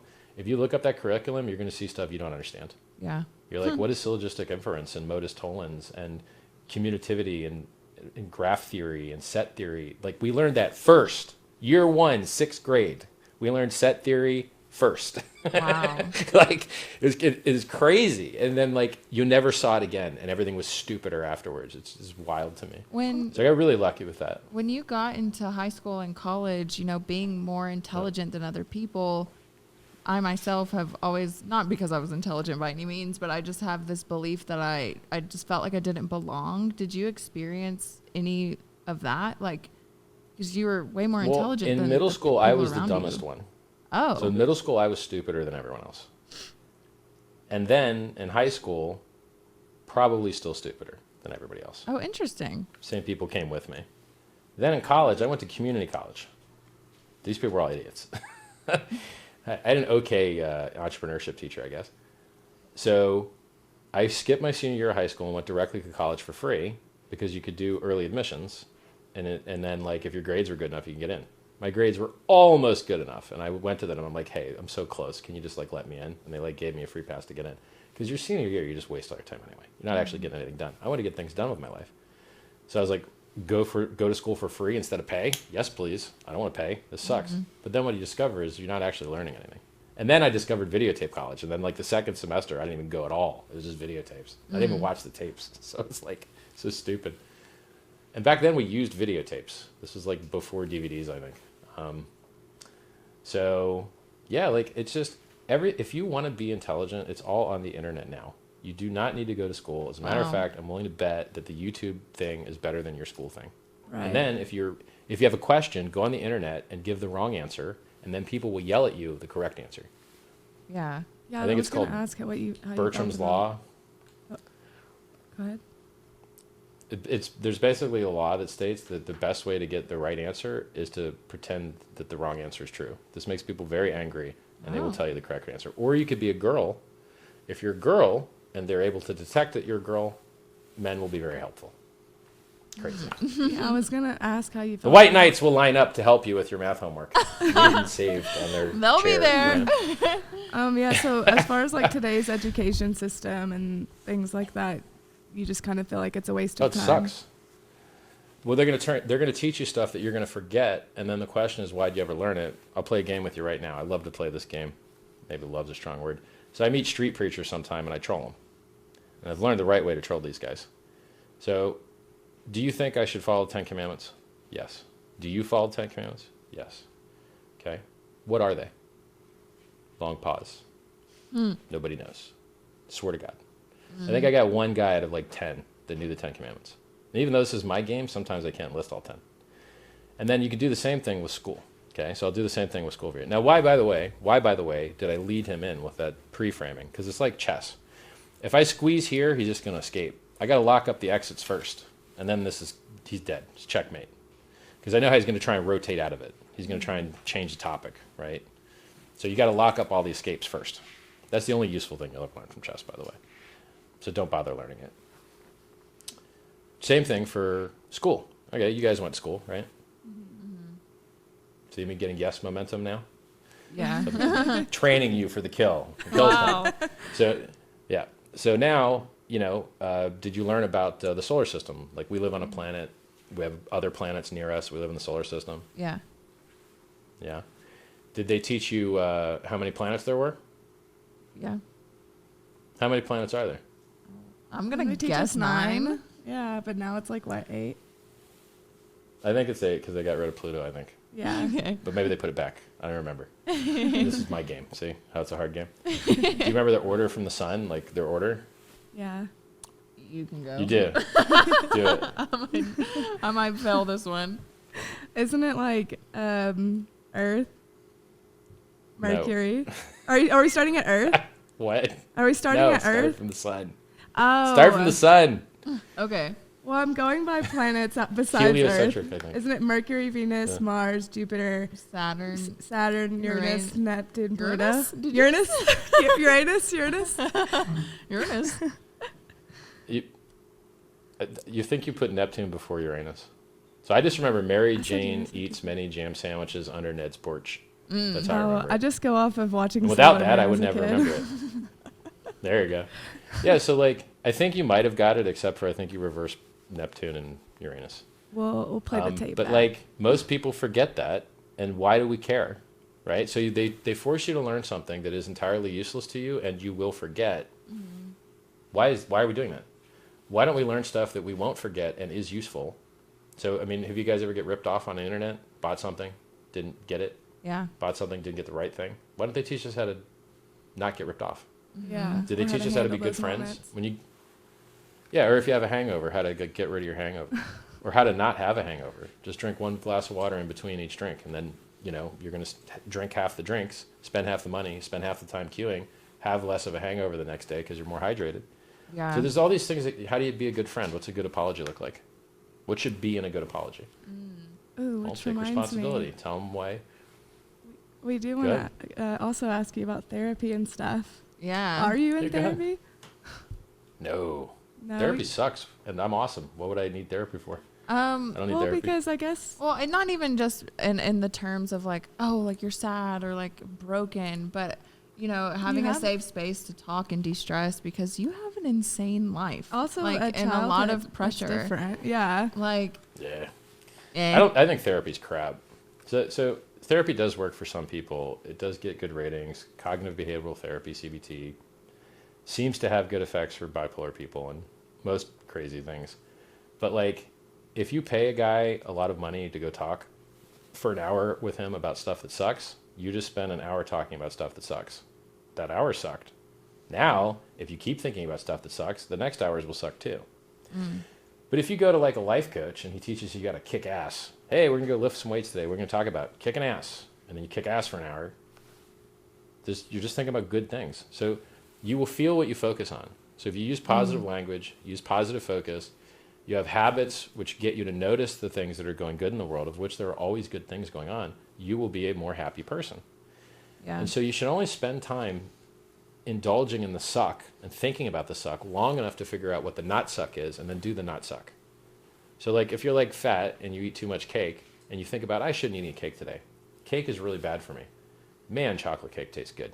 Your brain only doesn't understand negative thoughts. Like, don't think of a pink elephant right now. Do not think of a pink elephant right now. Your brain's like, pink elephant, got it. Doesn't do negative imaging. It can't do it. So you have to focus on what you want. You know, if you're Yeah. driving a race car and you're always looking at the wall, you're going to hit the wall. You got to look at where you want to go. So a lot of therapy is not effective. It sucks. Some of it works. Sometimes it works. Yeah. If you have got more reasons for it to work, it's more likely to work. But anything that gets you to focus on the suck, I think is inferior to stuff that just gets you to focus on what is good. Oh, you had a bad past? Don't think about it. It works. No, you've got to process it. You've got to go back and understand the suck and feel the suck and rewrite the suck. You're like, yeah, maybe. Yeah, you might be able to do all that. It takes a lot more effort to change meaning, and you can change meaning, right? But God, it's hard. You know, one person gets raped, decides to change the world. One person gets raped, decides to rape other people. You're like, hey, wait a second. Same event, different meaning. So like, you know, it's the same with, it's just easier to just not think about the past if your past sucks. But if your past is really good, maybe remember it once in a while. It's free extra happiness. Yeah. You know? So I tend to not think about the past, Okay. oddly enough. Well, I mean, here's another past question. Yeah, go ahead. What is something that you think that you really needed in your childhood? Like, what is something that little Richard really needed? Whether that's emotional Little or Richard. not. Like, I want to know what you needed, and do you think you have it now? Something I thought I needed as a kid, but I don't think I need it now. Regardless, like, what is I looked something- up heliocentric to make sure it was sun-centered. I had to make sure I got it right. Okay. No, it was right. So something I thought I needed as a kid, but now I don't think I need, or I do think I need. Either one. Either one. Like, Okay. what do you needed as a kid, and did you get that now, or is it something that you are still searching for or wanting? I was never actually driven. That's a weird question, actually. So I didn't really want anything as a kid. Like, I was happy with what we had. Okay. You know, our car didn't have reverse. That was funny for a time. We had to like park at places where you could drive forward, or you'd have to push it out yourself. One of our cars didn't have a floor, so you could see the ground, and then we just covered it up with like a piece of sheet metal. Wow. Sometimes cars won't start in the morning. That happens, you know. And God, the parts would just break all the time. Replace a ton of alternators, ton of water pumps. Water pumps suck a lot more. But like, my family loved me. I never had a babysitter. Was always with my family forever. I might have had a babysitter once, ever. I was always with my family working, and they worked all the time. My dad had 2 jobs. He would deliver newspapers at night, then he'd fix air conditioners during the day, and then we would learn stuff like at night. Man, yeah, I got some funny stories for you. When you're delivering newspapers and you get bored, you know, you're sitting in the back of the van, you know, and you're used to tying up the papers to like, so you take returns, papers that didn't sell, old ones, you got to tie them up and set them somewhere. So you just start tying your friends up when they fall asleep, because it's like 5 a.m, people are falling asleep. And then, you know, my dad would get pulled over by the police and there'd be tied up kids in the back. He's like, sir, there's some children tied up in the back of your van. Or you'd always leave them behind, right? Like if someone's delivering the newspapers, you always leave them behind and make them have to run for the car. And you throw stuff at each other too. But sometimes I got like good old mark on my face here from a copper fitting that I took to the head. He threw the wrong thing. The edge of a copper fitting is actually pretty sharp. So like, and then in Florida, you're working with all races, all cultures, all creeds, all types of drug addictions, all types of alcoholism. You're getting the whole range of humanity. You're getting everything. And you're working under weird circumstances. I mean, everyone's not got their license and they're just about to go to jail for driving on a suspended. Everyone's calling their probation officer. Everyone's in rehab, anger management. You're just like, yeah, that's Florida. Yep. Mm-hmm. Good old Florida. Florida man. Yeah. And so like, I didn't feel like so I grew up poor, but I didn't feel poor. Like I had the little stamps that you pay for the lunch with the stamps they give you, like the free lunch or whatever. But I just never noticed it or thought about it. And I also never thought about fashion or clothing at times. So my outfits sucked, right? Like I didn't get any dates. I wore a Led Zeppelin t-shirt every day. That didn't work, right? And I bought a van. My first car was a van. I loved vans. I never knew that like girls don't like vans, bro. It's not good.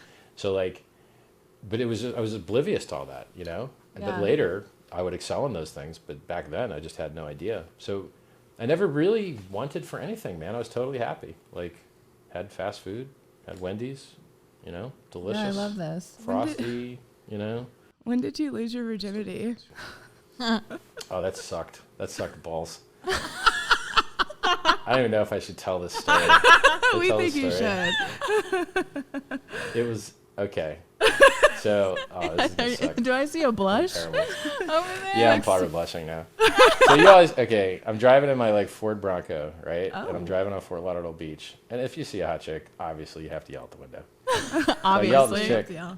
And then the response is always, they're not into it. But this one's into it. I'm like, this is weird. I guess I'll make a U-turn. Pick up the girl. I'm like, hey, what's going on? She's like, yeah, what's going on? Turns out this girl's a prostitute. I'm like, oh, this is weird. Oh. Right?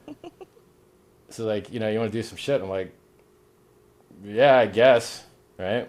Pull over to one of these hotels over there. Oh, am I still blushing? So we are too now. So she like hops in the back seat, right? This story's gonna suck so bad. So so like, she takes her clothes off or whatever, take my clothes off. I'm hitting it and it's making all kinds of sounds like it's going crazy. Smelling weird too, and I'm just like, man, this sucks. Like, why jerking off so much better than this? Like, people pay for this? This is terrible. This is absolutely trash. So I'm like, yeah, I'm good. That's enough of that. It's like, you don't even got to pay or nothing. I'm like, no, we're good. Just, you did your part, yeah. So, yeah, I was like, man, this is not worth shit. Why is it people putting a lot of effort into this? Yeah. This is trash, right? But then, later on in life, you discover, like, there's better ways to do it. How old were you? I've been eating all this drama. I think I was 18. Okay. I think I was 18. So I've had all of this drama about people telling me to, like, chill out and be, like, more respectful on stream and stuff. And, like, they're losing business deals over how I act and stuff. Sorry, guys. Don't watch this channel. I want more from my life, right? I want to have fun and be myself and tell the truth.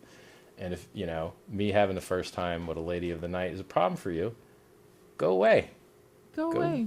It's fine, right? Like, that's, I don't have to bother with things like that. But if there's people that do, go have fun, They need money, you need fun. It's been around a million years, whatever. Go have fun, be safe. Yeah. I don't care, Your body, your choice. You want to have sex with a car in the tailpipe? Go ahead. I don't care. The car doesn't care either. It's fine. Just don't start the car. Leave the car off. Another big... Elon Musk is like, we don't have tailpipes. Electric cars can't do it. Another big question that I wanted to ask, which I know you've mentioned multiple times, that you're kind of... Everything that the bragging and the showing off is a lot of marketing. Because you literally have access to anything you want. You're a billionaire. Yeah. You wear all designer. You have all the cars. You go here, blah, blah, blah, blah, blah.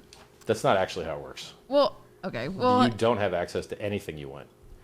I wouldn't mind a Ferrari SP3. I can't get one. I don't own a Ferrari SP1 or an SP2. I don't really want those. But I probably couldn't get those either because on my app, I don't have my SF90 registered. My 1,000 horsepower one's not on there yet. I have to like add it to the app so they know that I'm cool. I own like 2. And then like, you know, anything you really like this watch. You want this watch? You can't have it. There's 3 in the world. You're not getting it. You're not getting this watch. I don't care how much money you have. Good luck. So this stuff, like once you have a lot of money, it doesn't mean you can actually get what you want. It's actually really still very hard. Okay. Oh, you want a good yacht? Go build one. Hope you don't mind waiting some years, you know? So I can get a lot more, right? Like I can call my American Express black representative, the black card, and just be like, go do this. And then they'll go and try, you know? Well, I wanted to ask, like, is this lifestyle as fulfilling as you thought it would be? Oh, no. Absolutely not. Yeah.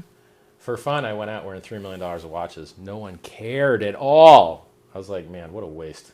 I'm taking all this risk for what? These people deserve nothing. It's like throwing pearls to swine. But maybe they're right.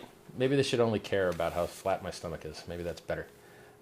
You know, it's like I care about people. And I care about what they care about. If they didn't care about this crap, I wouldn't care about this crap. I don't need overpriced luggage. I don't even leave the house too much.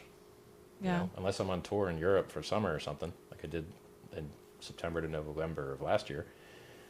I'm not leaving. You can see all my live streams right here working at home, you know? So like, you know, crypto went from $88 on Ethereum up to $5,000. Hex went up 10,000x. I'm still in the same place. My life really hasn't changed. I'm wearing a different watch and nothing else changed, you know? So the things that I would be able to detect as useful change would be I wouldn't mind getting more healthy, right? So I started working out again. Consistency is key. Every workout works. Every diet works. Just matters how consistent you are.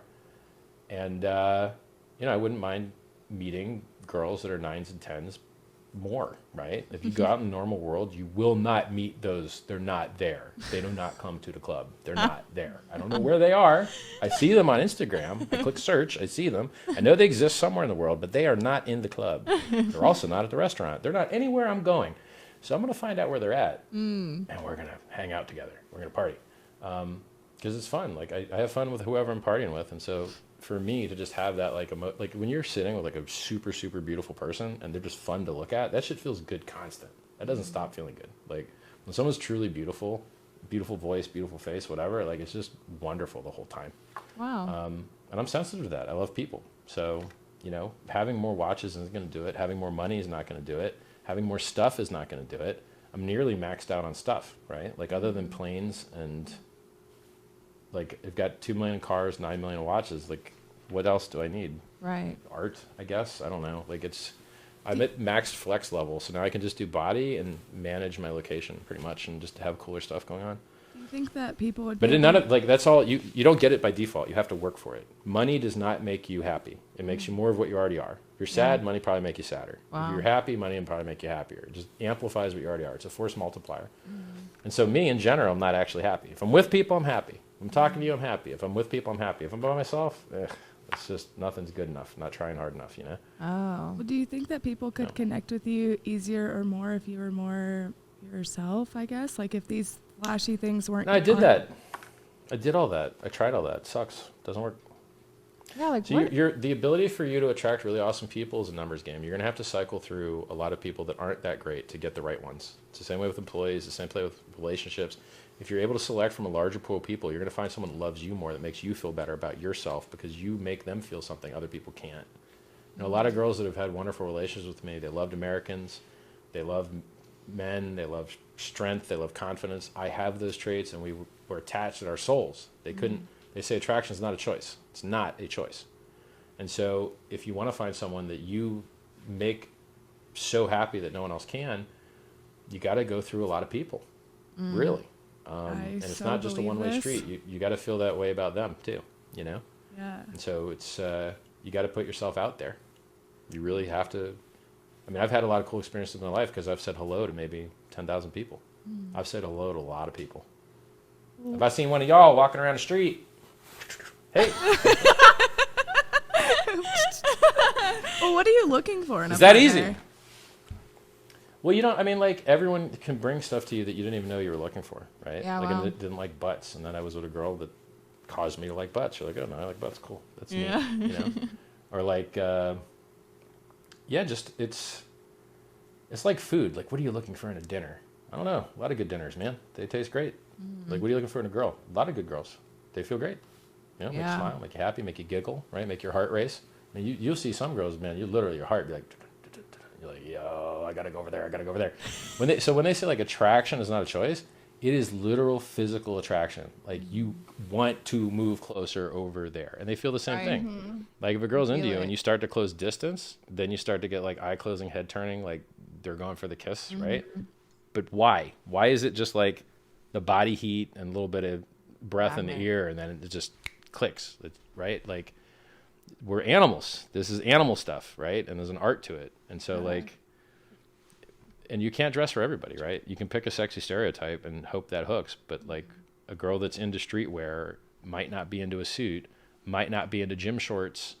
You can't have all three. You got to pick one and run with it, you know? And that gym shorts and a cowboy hat, I don't think that works. So you have to pick your path and hope it works out. I used to have long hair. It worked. I could be in the spa, have no clothes. Works. I could be old. It works. Beard, no beard. I've tried it all. It works. You just, you know, certain people like certain stuff. Well, you say that monogamy is not for you, but would Fuck you monogamy would you want to be entirely. monogamous with your baby mama if you had kids? No. She could have other partners, or no? Nope. Screw that too. No partners for her. Unless it's chicks. Wow. Yeah, like I'm not doing. The way that I pitch this is like I am an expensive restaurant. You are going to overpay for food here. You don't have to. You can go eat at a good deal restaurant. But if you want to interact with me, I'm getting a good deal. You're getting a less good deal. I'm going to do what I want. You're not going to do what you want. Yeah, that sucks. It's a bad deal. But I know a lot of people that'll take it and be very happy to. And so to find girls that aren't jealous, it's super rare because you're programmed to be jealous. Like I'm programmed to be jealous. When I'm with you, I don't want to smell nothing but me. If I smell another dude, I don't like it. It makes me angry, right? Like, grit your teeth. So to find girls that are just naturally more playful, friendly, right? Bisexual is fun. It's rare. It's really rare, you know? And then to find someone that's okay with somebody that likes that, it's also very hard. So it's a miracle I'm able to get anything done at this age and weight. I thought it would be impossible. I thought my game days were over. Nope, doing good. All is well. Like everything's going fine. Yeah. I just need better leads. Are you a spiritual person or no? I mean, I did write a book, which you could call a religion if you wanted to stretch the term. So I developed a spirituality of my own. There's stuff that just works. You can pay attention to it and use what works, or you can pretend that stuff that doesn't work does, right? Like imagine if, so I'll put it to you this way. If prayer really worked, sports teams would be bursting into flames all the time because there's a lot of people really praying for that other team to get wrecked. You know, I saw this funny post. Now, while I say that, there's a duality. Prayer does work to some degree because it changes what you focus on. You focus on what you want, and then you have behaviors that are more likely to get you what you want. And it helps other people cooperate with you because everyone wishes it were true. And so you have a shared fiction to go and chase together. And so prayer does work, religion does work, but not for the reasons people think it does. It's not some old dude watching you like, what's going on there? That's not how it works. So I saw this really funny saying. They're like, this guy posts on Facebook, he's like, guys, you have to stop praying for my grandfather. He's literally broken out of the hospital. He's too strong now. The police can't catch him. But you're like, no, prayer doesn't work that way. No one's ever like been dying, like, supercharged, and just like broke out of the side of the prison. But this is what sucks. Women want to be spiritual, which is why they care about tarot cards, and why they care about star signs, and why every movie pitched to women is about choosing which group of people you're going to be in. Does a sorting hat put you here or there? Are you going to join this team or that team? Are you in team vampire guy or werewolf guy? So for women, you get your power through society, and so you're caring about social connections, status, signaling, reliability. When it gets bad, are they still going to be there for you? Hey, let's test it once a month. Let's treat him bad once a month, and then if he sticks around, maybe he'll be there when the kid's here and it's worse. So these are effective strategies that have evolved for reasons that people don't understand. They never paid attention to. This is one that I invented, which I'm proud of, which is like, yes, your girl being mean to you once a month is an effective stress test to make sure you're the right guy. There's a reason why it's there. Other animals don't have that. Humans have this torture the dude once a month. But it's like an unconscious thing. I don't think don't some think woman is whether- like, I'm going to go be a bitch. Oh, no, today it's and see if unconscious. you pass it." Totally. Yeah. But Okay. all of it's I was unconscious. Like, I don't know. Like what? Right, Tell me it's just a why you natural like his thing. face. I don't know. It's a face. I like it. But I show you monkey face. You're like, a monkey face? No, monkey bad. But this hairless monkey, good. Yes, good. It's all unconscious, right? So if you, I mean, like, you don't realize it, but like I looked at your Instagram feed, and the things that you're doing to be attractive in your Instagram feed, if someone asked you to describe them, it might be hard for you to do it, right? Tons of movement, tons of spinning, you know, you're pausing at certain moments, you're angling your ass to hang out of this, like, so it's in the frame of the picture. Maybe you know that one. But a lot of the stuff girls will do is unconscious, right? So like, if they like you, they'll open their wrist to you. So you start to get this side of the arm, or they'll start like playing with their chest or fiddling or something, right? Or if you can get lip action, it's awesome, right? Lip biting, any kind of things like that. You're going to give unconscious signals as to how you're feeling. And then when you do them, they're going to change how you feel. So it's like everything's unconscious. And so you can either play this game, learn the game, and appreciate it. You know, when you watch a movie, you know the movie's fake. But if you want to enjoy it, you got to be okay with it being fake. You know, and when you're forcing your back to be straight, to be more attractive, you have to force it until hopefully it just sticks that way, right? But eventually you'll get bored, and you'll slurch in your chair again, slouch or whatever. So I share these tips with you. I share these tricks with you. They work. You'll have more happiness, more fun. You'll make more money. You'll get paid more at your job. People will like you more. You'll have better relationships. You bring more joy to other people's lives. If you dress better, look better, act better, bring more joy to the world will return it to you. And so it's positive net win for everybody. Being ugly sucks. Dressing ugly sucks. Talking stupid sucks. Maybe one day I'll get the respect I need without all the bragging. That would be nice. Because I got to tell you, the 80% haters, it sucks. There's a lot of hate, man. A lot. Some guy posted on the watch thread that my face gave him herpes. He literally said his face gave me herpes. Another guy called me human puke. Oh. Another guy, like, you're just like, these comments suck, you know? Sometimes they're funny, and then that's nice. It's but odd they're because not. I would connect more with people that wouldn't do those things. So Sure. That's why I asked. Yeah, but I told you got to change a path. My path works at scale because more people are likely to subscribe and get viral and then hate, and then the 10% that love it. I could, but you have to choose a specific path. If I wanted to be a hippie and do hippie stuff and talk about connection things constantly, I could do that. I have other ways of being, right? They're not all power god psycho stuff. So remember I was telling you the human needs? Certainty and variety, conflict, significance and connection. I come hard with significance. It makes people remove connection. If I come hard with connection, you're not going to want to invest in me because I seem like a loser, because I need you, because I care. How are you doing? How's your life going? Let's connect. Does at a anybody deep ask level. you that often? Yeah, all the time. People care a lot. Yeah. And I Okay, care a lot how cool. other people are doing too. So like, Yeah. but you can see the tone. Like I'm going to get my data rate. If I'm going to do hippie stuff with you, the data rate is going to be so slow. I'm going to talk to you entirely differently and you'll still love it. Yeah. It depends how you want to be. So you got more than one way of being. You should have more than one way of being and just do the ones that are fun. And you're not the same way with your parents that you are with your lovers. You're not the same with your lovers as you are with your coworkers or people on your sports team. You should have different ways of being yourself. I chose this one and I'm happy to rotate. Like I might do a corporate monkey suit thing just to see how it goes because I haven't done it in a while. But in the end, like I'm thinking laid, paid. Which one is this achieving? And if it's not achieving either of those, it's really hard for me to care. I am a guy. I think we're gonna have to start wrapping it up soon, All right. but I want to know, like, what are your values in life? Yeah, like What are your top values? Like, how do you see the world? What do you want out of life? I want to make people happy.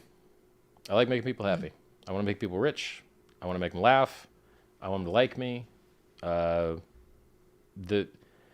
When you choose significance as your path, you enslave yourself to the opinion of others. This stuff is only as important as you make it important. So I am less likely to do a Michael Jackson hanging a kid over a balcony, sleeping in a oxygen chamber, taking propanol, I'm less likely to do those things because I care about your opinions. I want you to like me, and if you see that I'm doing stupid stuff, I'm going to want to not do it. Now, we might disagree. Some people will say all this doesn't work. It does work. It's working for a lot of people. It's working for Floyd Mayweather. It's working for Conor McGregor. It's working for Jake Paul. It's working for the most popular, most successful people on social media. I'm doing what they're doing, except they're just doing it better. So I know this works. I am doing a proven recipe. I have been a successful marketer for years. This is all calculated. This is not accidental. And when something else works better, I will rotate to it. You know, like I'm just You're adapting. I'm doing what works. So for me, you know, I want to save everybody. I want to fix finance. I want to fix medicine. I want to fix education. I have got free self-help books that I made years before anyone knew I was in crypto that I would prefer everyone read and make their lives better. I want to be healthier. I want to have even better relationships. You know, I want to fix all these things, and I'm doing them one by one, right? Like, I have made a lot of people healthier and happier accidentally with Hex. It gets people to focus on the future. They have a good reason to survive and live and thrive. People that had addiction problems and suicidal tendencies have them less now because of that product, getting them to focus on their future.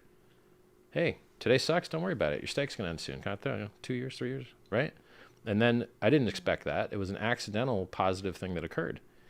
And we're getting those same kind of accidental positive things that are occurring elsewhere. Like right now, people may have just watched this because they wanted to get rich, but maybe they learned some cool relationship tips, or maybe they learned some cool marketing tips, or maybe they learned how to give a better apology, or what to focus on in school. There's so many good side benefits that come from an honest, wholesome conversation without censorship that you're not going to get in school.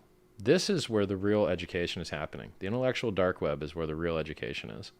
And I wish it wasn't dark. I wish it was out front. I don't have a lot of followers. Yeah. 200,000. You're getting there.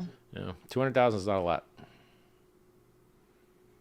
Yeah, I was shocked by that. I was like, I feel like we should have Well, I mean, so many. This Hex journey has only been about 2.5 years. So, you know, that's true. you're on your way. Yeah. We're getting there. I'm just Steph, going do to you keep have buying silly things until people are like, yeah, that guy. We know about that guy. He's got all the stuff. Yeah. Silly thing. What's your next silly thing? Well, I bought the Bentley Speed W12 convertible. That was like, well, in euros, it was like 400,000 euros, which is like, I don't know, maybe $500,000 or something in the US. And then I got a Lamborghini Evo Huracan. I think that was like 300,000 euros. And then got the SF90. It's like $1 million in the States. And then I got the Roma, which is like, I don't know, 350, 300 in the States, something like that. I think I'm kind of looking at like a $2 million watch. Haven't decided on it. And then I think I'm going to get more flex value from the cars than I will the watches. Okay. I'm so far deep in it already. But really, guys only care about watches, cars, guns, and girls. So I think it'd be better off having more cool conversations with cool people that had followings of their own, like you know?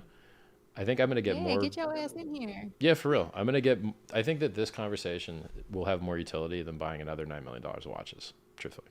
Yeah, I mean, people, so too. I mean, we are all driven by connection. I mean, like you even said, like, yeah, all this stuff is fun, but people make you happy. Like, the only thing that matters. Relatability, yeah. You're on your deathbed. So, I mean, what is it you're talking about on your deathbed? What is it that you're remembering? Bringing shareholder value? People. No. People. That's the only thing that matters. It's the people. Mm-hmm. Yep. That's what I love about Hex, the Hexicans, the community. People ask me, what is this thing I'm most proud of in Hex? It's the community. The community is the reason the price goes up. The community is the reason that we have so much good marketing. I've seen people now doing direct mail, never seen these ad pieces in my life. I'm like, hey, awesome, wonderful. I got a message from a guy who has the name Peter on Twitter, literally just Peter. He's got the handle Peter. I'm like, well, about to teach you about crypto, boy. He came on hating. He's like, this is a scam. How does this pay 39% interest? You're like, easily. It actually pays like 1,000,000% interest. 39% is just in Hex. If you multiply that by the USD value, the numbers are even more insane. So if you didn't like 39, boy, you'd hate 1 million. You know, like, so but the community is what is pushing us to the next level. The community is the future, right? Like I'm just a guy with 200K subs. You guys have 350. You're winning, you know, like, so that's what I'm most proud of is my people. Kind of speaking on Yeah. community a little bit, do you ever use, and I know we need to wrap it up, but do you ever use like your name and your platform to speak out on social issues such as like Roe versus Wade Delicate. and everything like that? It's delicate because there's a potential to alienate half of everybody. So you have to be really delicate about it. I support free speech because I think both parties are cool with it. And isn't it sad that there's only two parties? And those two parties are, anyway. I have a video. If you go on my YouTube videos, my oldest videos, I have a video on politics. I have a book. Read the book. I have a book called Fix the World, which even has more political stuff in it. You got to be careful choosing sides like that because you'll just alienate half of people. So you got to be careful with religion. You got to be careful with politics. If you think you really can make an impact, then maybe you can step out on some things or do it by proxy so you don't get the blowback. So like I can support things I believe in anonymously and then reduce blowback. So I'm kind of careful about the issues because you can also just get canceled. Like Dave Chappelle, he got wrecked. Was that fair to a comedian to get wrecked for trying to be funny? No, you know? So you got to be careful who you mess with. But hey, any of you guys that mess with Dave, you mess with me, you're going to lose way harder, just so you know. So if any of you guys want to hate on me, Dave was way nicer to you than I'll be. I will be very mean to you guys. So. Yeah, you're pretty blunt. Yep. Yeah, which is why we like you. Yep. So Yeah. we're not gonna mess with you. Well, we have 3 more rapid fire questions that have nothing to do I want to with make sure it. that you guys get value out of this. I mean, other than just learning about me and my past and stuff, how can I help you guys achieve what you're trying to do? I mean, you were in a Playboy centerfold, right? That there was some goal there. Yeah. You got those hashtags, I think, in your profile. Tell me about Yeah. that. What's it like being a centerfold model for Playboy? Oh, cute. Okay. Okay. Well, I believe I mean, to go down the spiritual way of saying things, it was almost like a manifested experience. I honestly have, the past 2 years, it has never been easy for me to express my sexuality like I do now. It's always been harder coming from like a super religious family. And so the past 2 years, especially like working with Playboy now, I found such freedom and empowerment. And not just because like, oh my God, sexy, like look at my body. Like to me, I create all my photos with Stephanie. I thought your boyfriend took all your photos because I seen him on your feed, and I'm like, by the way, No, is a it's tip, me. an unwanted tip your boyfriend's gonna hate. I think you would get way more traction on your profile if you never showed your boyfriend, because people want to fantasize and dream that like they have a shot with you or something. So if you just remove the 3 or 4 boyfriend photos, I think you would get like 20% more traction, probably. you even have boyfriend photos? He's referring to Cameron, and actually we're not in a Relationship. There's- but Even I worse, get what you're saying. you're losing for no reason at all. You're not even getting the boyfriend likes me more points. Oh. Which, you know what? Actually, a lot of people think that I am into women, and there's like half of that attraction coming in. Like I got a comment yesterday being like, I hope your boyfriend or girlfriend is making you happy. Like a lot of people think that I'm into women. Are you into women? No, I've never been with a woman. I've never You dodged the I've question. never gone to bed at night thinking about Okay. a woman. Like I've never felt that. I hear you. Yeah. It's not. I think it's statistically less probable. Sure, like you're wired normally. That's okay. You should feel fine being wired normally. If you're wired differently, you should also feel fine. Like 10% of penguins are like gay. You gonna get mad at penguins? You know what I mean? Giraffes are gay. You're like, hey, there's gay giraffes. What are we gonna go be meeting them? No, like some people get the men's gene. Some people get the loves men's gene. So how does being gay propagate itself when it doesn't create new offspring? It propagates itself through the sister. So a gay guy's sister is more likely to have kids because they both have the loves men gene harder. It's an interesting theory. Because otherwise, how would it work? Like, how does it continue to last through the ages? And it's been around forever, right? So, yeah, unfortunately, I just have the one gender that I get to play with. It would really make life so much easier. If you could go on Grindr instead of Tinder, way higher close rate. You're just like, yep, you're going to have 5 guys over here in 80 minutes. Let's go. It'd be way easier, you know? But, and lots of disposable income, no kids to pay for. Unfortunately, I just have the expensive ones. So like, yeah, so you want to build your following, right? Like, is that like, what's your win? Just to get more followers, or is there like, are you trying to pivot into acting? I think I saw you taking acting classes. Yeah. Okay. Right now, I mean, obviously, it's so fun to work with Playboy and kind of go through that creative avenue right now. But I think an end goal for me is to go into the acting world. I've been involved in acting since I was really young, and I have more so taken it seriously the past 2 years, and that's the direction I want to go. So doing something like Playboy, I almost didn't do it. Are a lot of girls able to bridge that gap? Because I feel like this feels like in LA, everyone moves out there to become famous and then ends up in waitressing or porn because there's just not enough jobs. So I would always worry that like, because it's so competitive, right?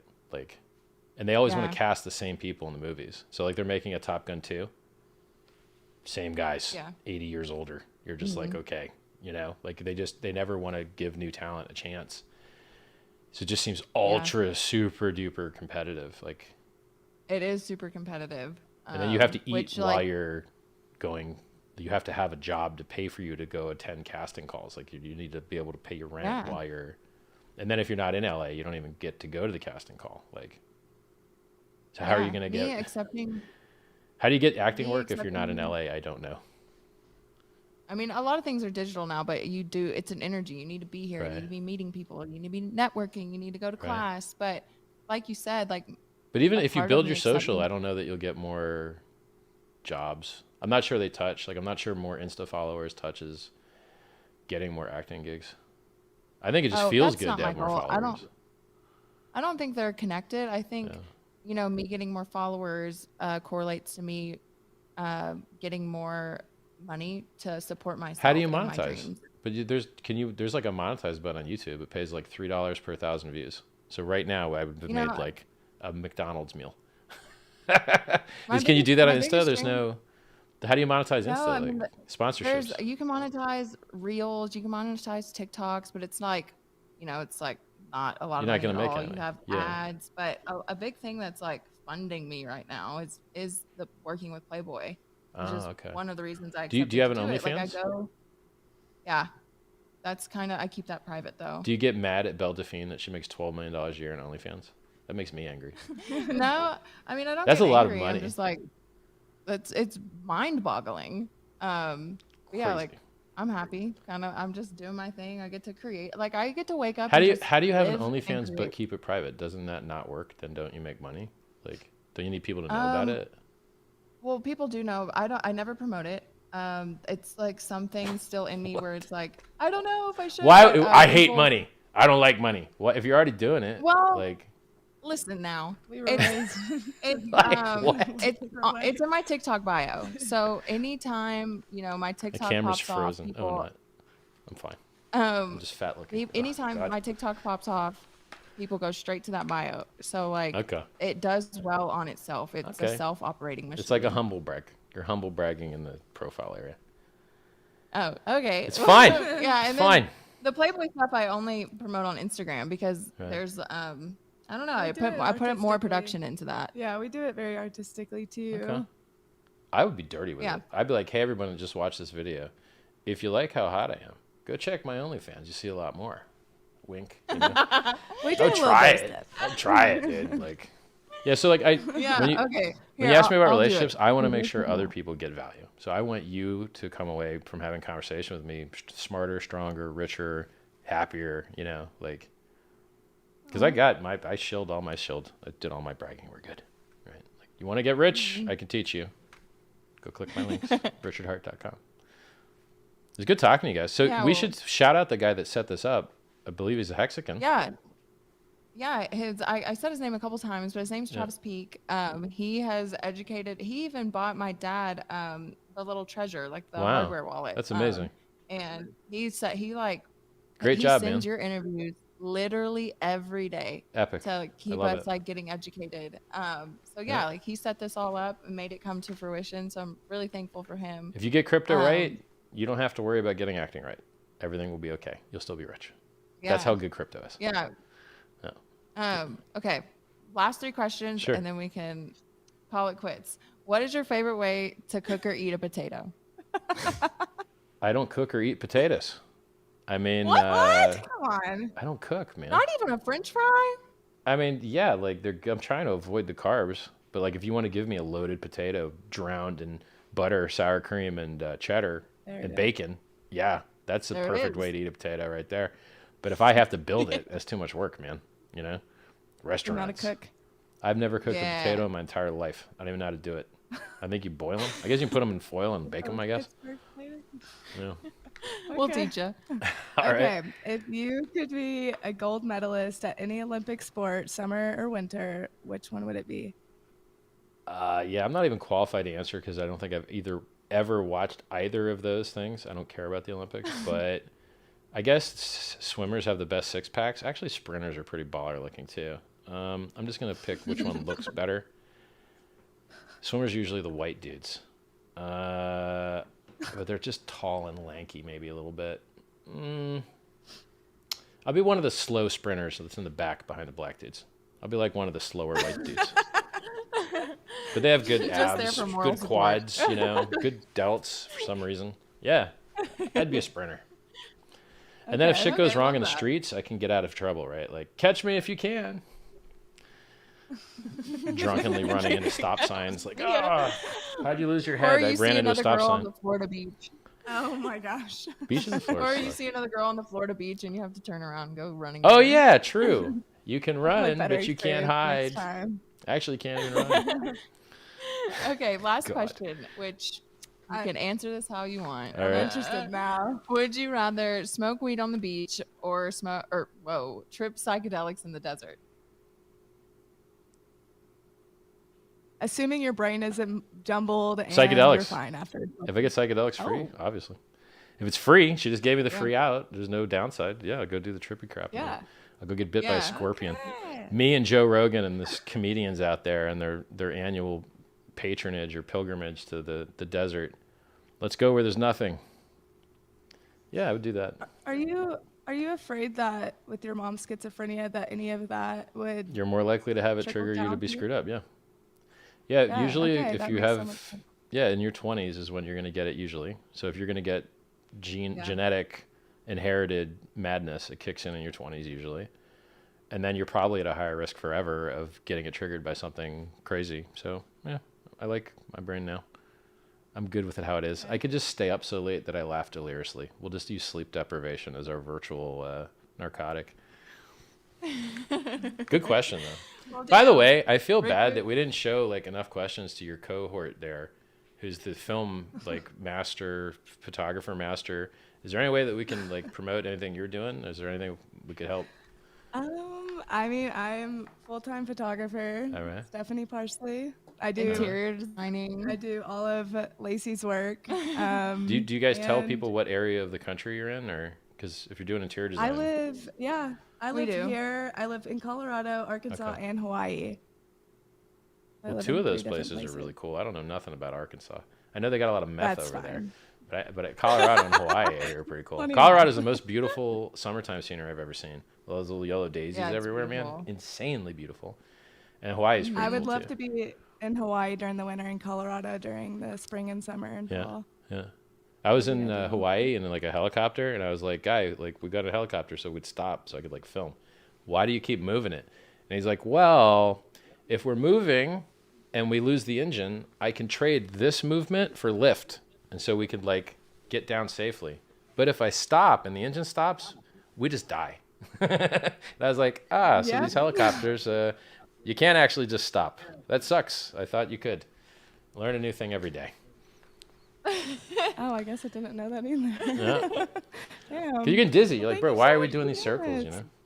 Guys, I had a really great talk with you. I thought your questions were fabulous. And maybe we do this again sometime. Maybe after Pulsechain launches or some other big metric. I would whether love you have that. something big There's or so we have many something big. things. There's so many things we wanted to ask you and we didn't get a chance All to. This was our Anytime. longest interview we ever had, and this was Yeah. amazing. Hey, Joe Rogan really proved that appreciate- longer is better. He's got yeah. 3-hour I think interviews a lot like of out the people yin yang, you know? Yeah. I really appreciate you even messaging me back and coming on here and being so vulnerable with us. My You're pleasure. doing such great things. You're a great leader in this space, and I'm And we lucky. believe in what you're doing. Yeah, I'm lucky to know you. It's really awesome to meet you guys. All right. See you later, everybody. Bye.